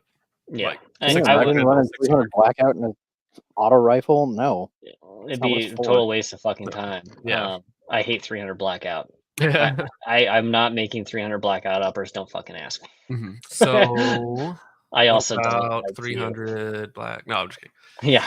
No, Six I max. would love. What about six max? I need I six wanted to max. try 6 Max because Mhm. I actually met the engineer at SHOT and we had a wonderful conversation. And it is incredible what they're claiming they can get out of it. 6 Max be fucking cool, but until 6 Max costs 52 cents a round, Exactly. not really worth it. You know, Can you even buy six max yet? I don't think so. I mean, I'd have to have the barrels custom made, Yeah. and that would cost me a fortune. And unless like some guy or some company hit me up and said we need 50 of something, then sure we'll Yeah. make a 6 Max. Well, yeah. If somebody wants you to know, offer you $1 million contract, yeah, you'll get it yeah, done. yeah, we'll get it done. But Yeah. I'm not doing that for like Red Funsies. Right Hand's not big enough for that yet. You Mhm. know, so we focus on 5.56, and I still really try to focus on the 20-inch guns. The 16 inches are available if anybody wants them, but I sell 10. I sell actually like 20-1 LMGs to IARs. Would So you Yeah. consider 277 in the future, though? no, that cartridge is a waste of money. That is a government. That is the biggest fucking con on our government. Waste of cash. This. I no. We Dumb. said logistics. You said logistics. Yeah. If 277 Fury becomes logistically viable, would you consider it in the future? No. Because it's still going to cost. The government now currently is paying 272 a round for their cheap version of it, and then it only goes up from there. And they're trying to make SIG the only supplier of that ammunition to the government. Wait a second. Now, So the training ammo, the non-real ammo, is 262 a round. yeah, like Dixie Mauser had all the numbers up the other day. It was hilarious. Like, Damn. it's fucking What? expensive. Yeah. And Well, I heard SIG couldn't even keep up with the contracts that they had. well, with the- I mean, SIG is if they want to do what they want to do, which I know what they want to be. In the end of the day, SIG's goal is probably to be like the next like Colt, right? You Right. supply all of it. Like you know, Mhm. granted, that's what you want to do. If you want to be the big dog, you want to be able to supply all of it. And if they're going to have to supply that ammunition, you know, they're going to have to make a fuckload of it. It's still going to be a lot of money. If you just look at also material costs in the world, the construction of that bullet is multiple materials, and also the casing's multiple materials. Yeah. We have powder shortages coming at one point or the other, which whether that happens or not, who knows? That might just be a scare tactic. But like either way, that's a expensive round to construct. Sure. Yeah. You know, and it's all different processes, and it's going to take time and money. I.e., that's probably why it's going to still continue to cost 275 a round. You Mhm. know, and of course, unless you have government pockets to purchase that type of ammunition, you're probably not going to have it. Yeah. So no, I don't want to support 277 Fury. I just why? Also, the cartridge is like 70,000 psi. Like that's barrel burning, bitch. Like so is 6 Max, but then again, we're gonna have to figure out stuff with 6 Max. So I don't know. I think 6 Max more viable in the end for the civilian market, knowing how Sons of Well, Liberty because is. six So max is just a barrel swap. barrel swap, yeah. I mean, you Well, realistically need, at least from what I've heard, they need to be like cold hammer forged for a reason, and then they need to have, which we all know, cold hammer forging is super expensive to get. If you own a cold hammer You know, forging, you're making a ton of money because it costs you nothing to actually make a hammer forged barrel. right. It's But the process of getting to that point. yeah, and then also for other people to buy the blanks from those people, they'll charge you a lot of money for the blanks. So Mhm. yeah, $20 a shot for the hot load. That probably sounds about right. I mean, bimetal cases, special projectiles. Yeah, Mhm. that sounds like a government contract right there. I like Yeah. a lot of the stuff SIG does, but I've said this. They would sell your soul in a second for a sniff at a government contract. Oh, 100%. Yeah. Like, I mean, I don't know. I've met people from SIG and they're all down to earth, great people. But Oh, sure. Yeah. in No, I need to. general, I don't Mhm. like SIG products We're that talking much. about So, the SIG, the company, not the individuals working there. yeah, no. I got a buddy that I went to school with. I think he might be in his rifle building department. I'm not sure. Mhm. Wherever Patrick's sitting there, he might be watching this. Who knows? Is he if he's in New Hampshire, or is Yeah. he in the Oregon facility? Okay. He's in Hampshire. Yeah. Yeah. Because I met the guys at New Hampshire because they were out at the gathering in March. So Mhm. I've talked to all those guys, half dozen of those guys. Yeah, good folks. It's just like I don't know. I also don't like the 320s, and I don't like I don't the like the 320s I either. don't like the Vertices, and I don't like the MCXs. I'm like, none of that shit trips my trigger, man. So When the MCX LT came out, at first it's the lightweight version, right? And I was watching videos on it, and then one of the SIG guys, he got asked the question, "Is how light is the lightweight version?" And his answer was, "I don't know." It's the only selling. It's like it's the lightweight version. How do you not know how much lighter it is? It's the name. And he's like, yeah, "Yeah, yeah. all right." I don't know. I don't think it objectively does anything better than an M4. So why spend all the cash outside of I want to be different? And I think that's a subject of the fact that we're all coddled too much as children. You're all special snowflakes. You should have a special snowflake gun to Mm. match. It's like no, just fucking buy M4. Like Well, if you don't have an MCX, unfortunately, you're poor. So your yeah, you're a argument is, poor yeah, flexing on you. you only have a $1,500 Geisley. That's for poors. You need something better than that. So Mhm. no, that's something I definitely agree with. Yeah, but I mean, if you have one, you love it. Fucking a, run the shit Sure. out of it. Yeah. Have again, guns are good. Everybody Mhm. should have a shitload of them. So Well, and I don't think anybody is if they have a SIG MCX or Virtus or LT, whatever it is, I'm sure they have a half dozen expensive yeah. ARs as well. I don't know of anybody that's only running an MCX. Yeah. Well, get out there and get your shell deflectors dirty and actually train. That's important. So, Absolutely. better Absolutely. than having a bunch of guns. So All right. So we got Cody at Red Right Hand. He gave us over 2.5 hours of his time, for which we Lord. thank him very much. Is there anything you want to say before you end? Where can people find you? You're on Instagram. We got your website. I'm going to link your YouTube in the description down below. Anything else where people should follow you or check you out at? Well, be nice to me in my YouTube. I'm still working on that. I don't want to be a YouTube star, but I did get a mic finally. So calm down when you watch the videos. Yeah. My audio is terrible, but I'm working on that. I appreciate everybody's support. Okay, like I couldn't do this without everybody getting out there and learning about the concepts of auto riflemanship. And I really appreciate everybody's support and buying my products and the feedback. And it's going to be the summer of the auto rifle. Keep an eye out. There's going to be a lot of people out there talking about this concept this year, and I appreciate all their input. You can find me at redrighthandllc.com, Red Right Hand on Instagram and Twitter. We do have Facebook, but I don't really ever check it, so please just bug me on the other two platforms. Nobody uses Facebook. Yeah. Email me, of course, at info@redrighthand LLC, redrighthandllc.com. I respond to emails pretty well. If I somehow don't get back to you, just shoot me another one. I'm a very busy guy. But yeah, I'm very active on Instagram. Believe it or not, they're pretty nice. That's a Pretty pretty nice picture. to me. So yeah, They love pictures.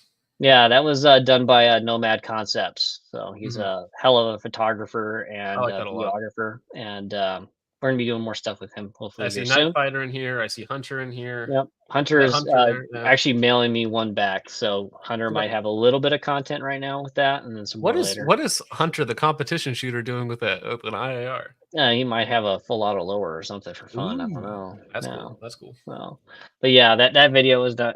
That's the 12-inch gun right there. So that's hot. Yeah, that suppressor got very hot. So, but Sick. Well, yeah.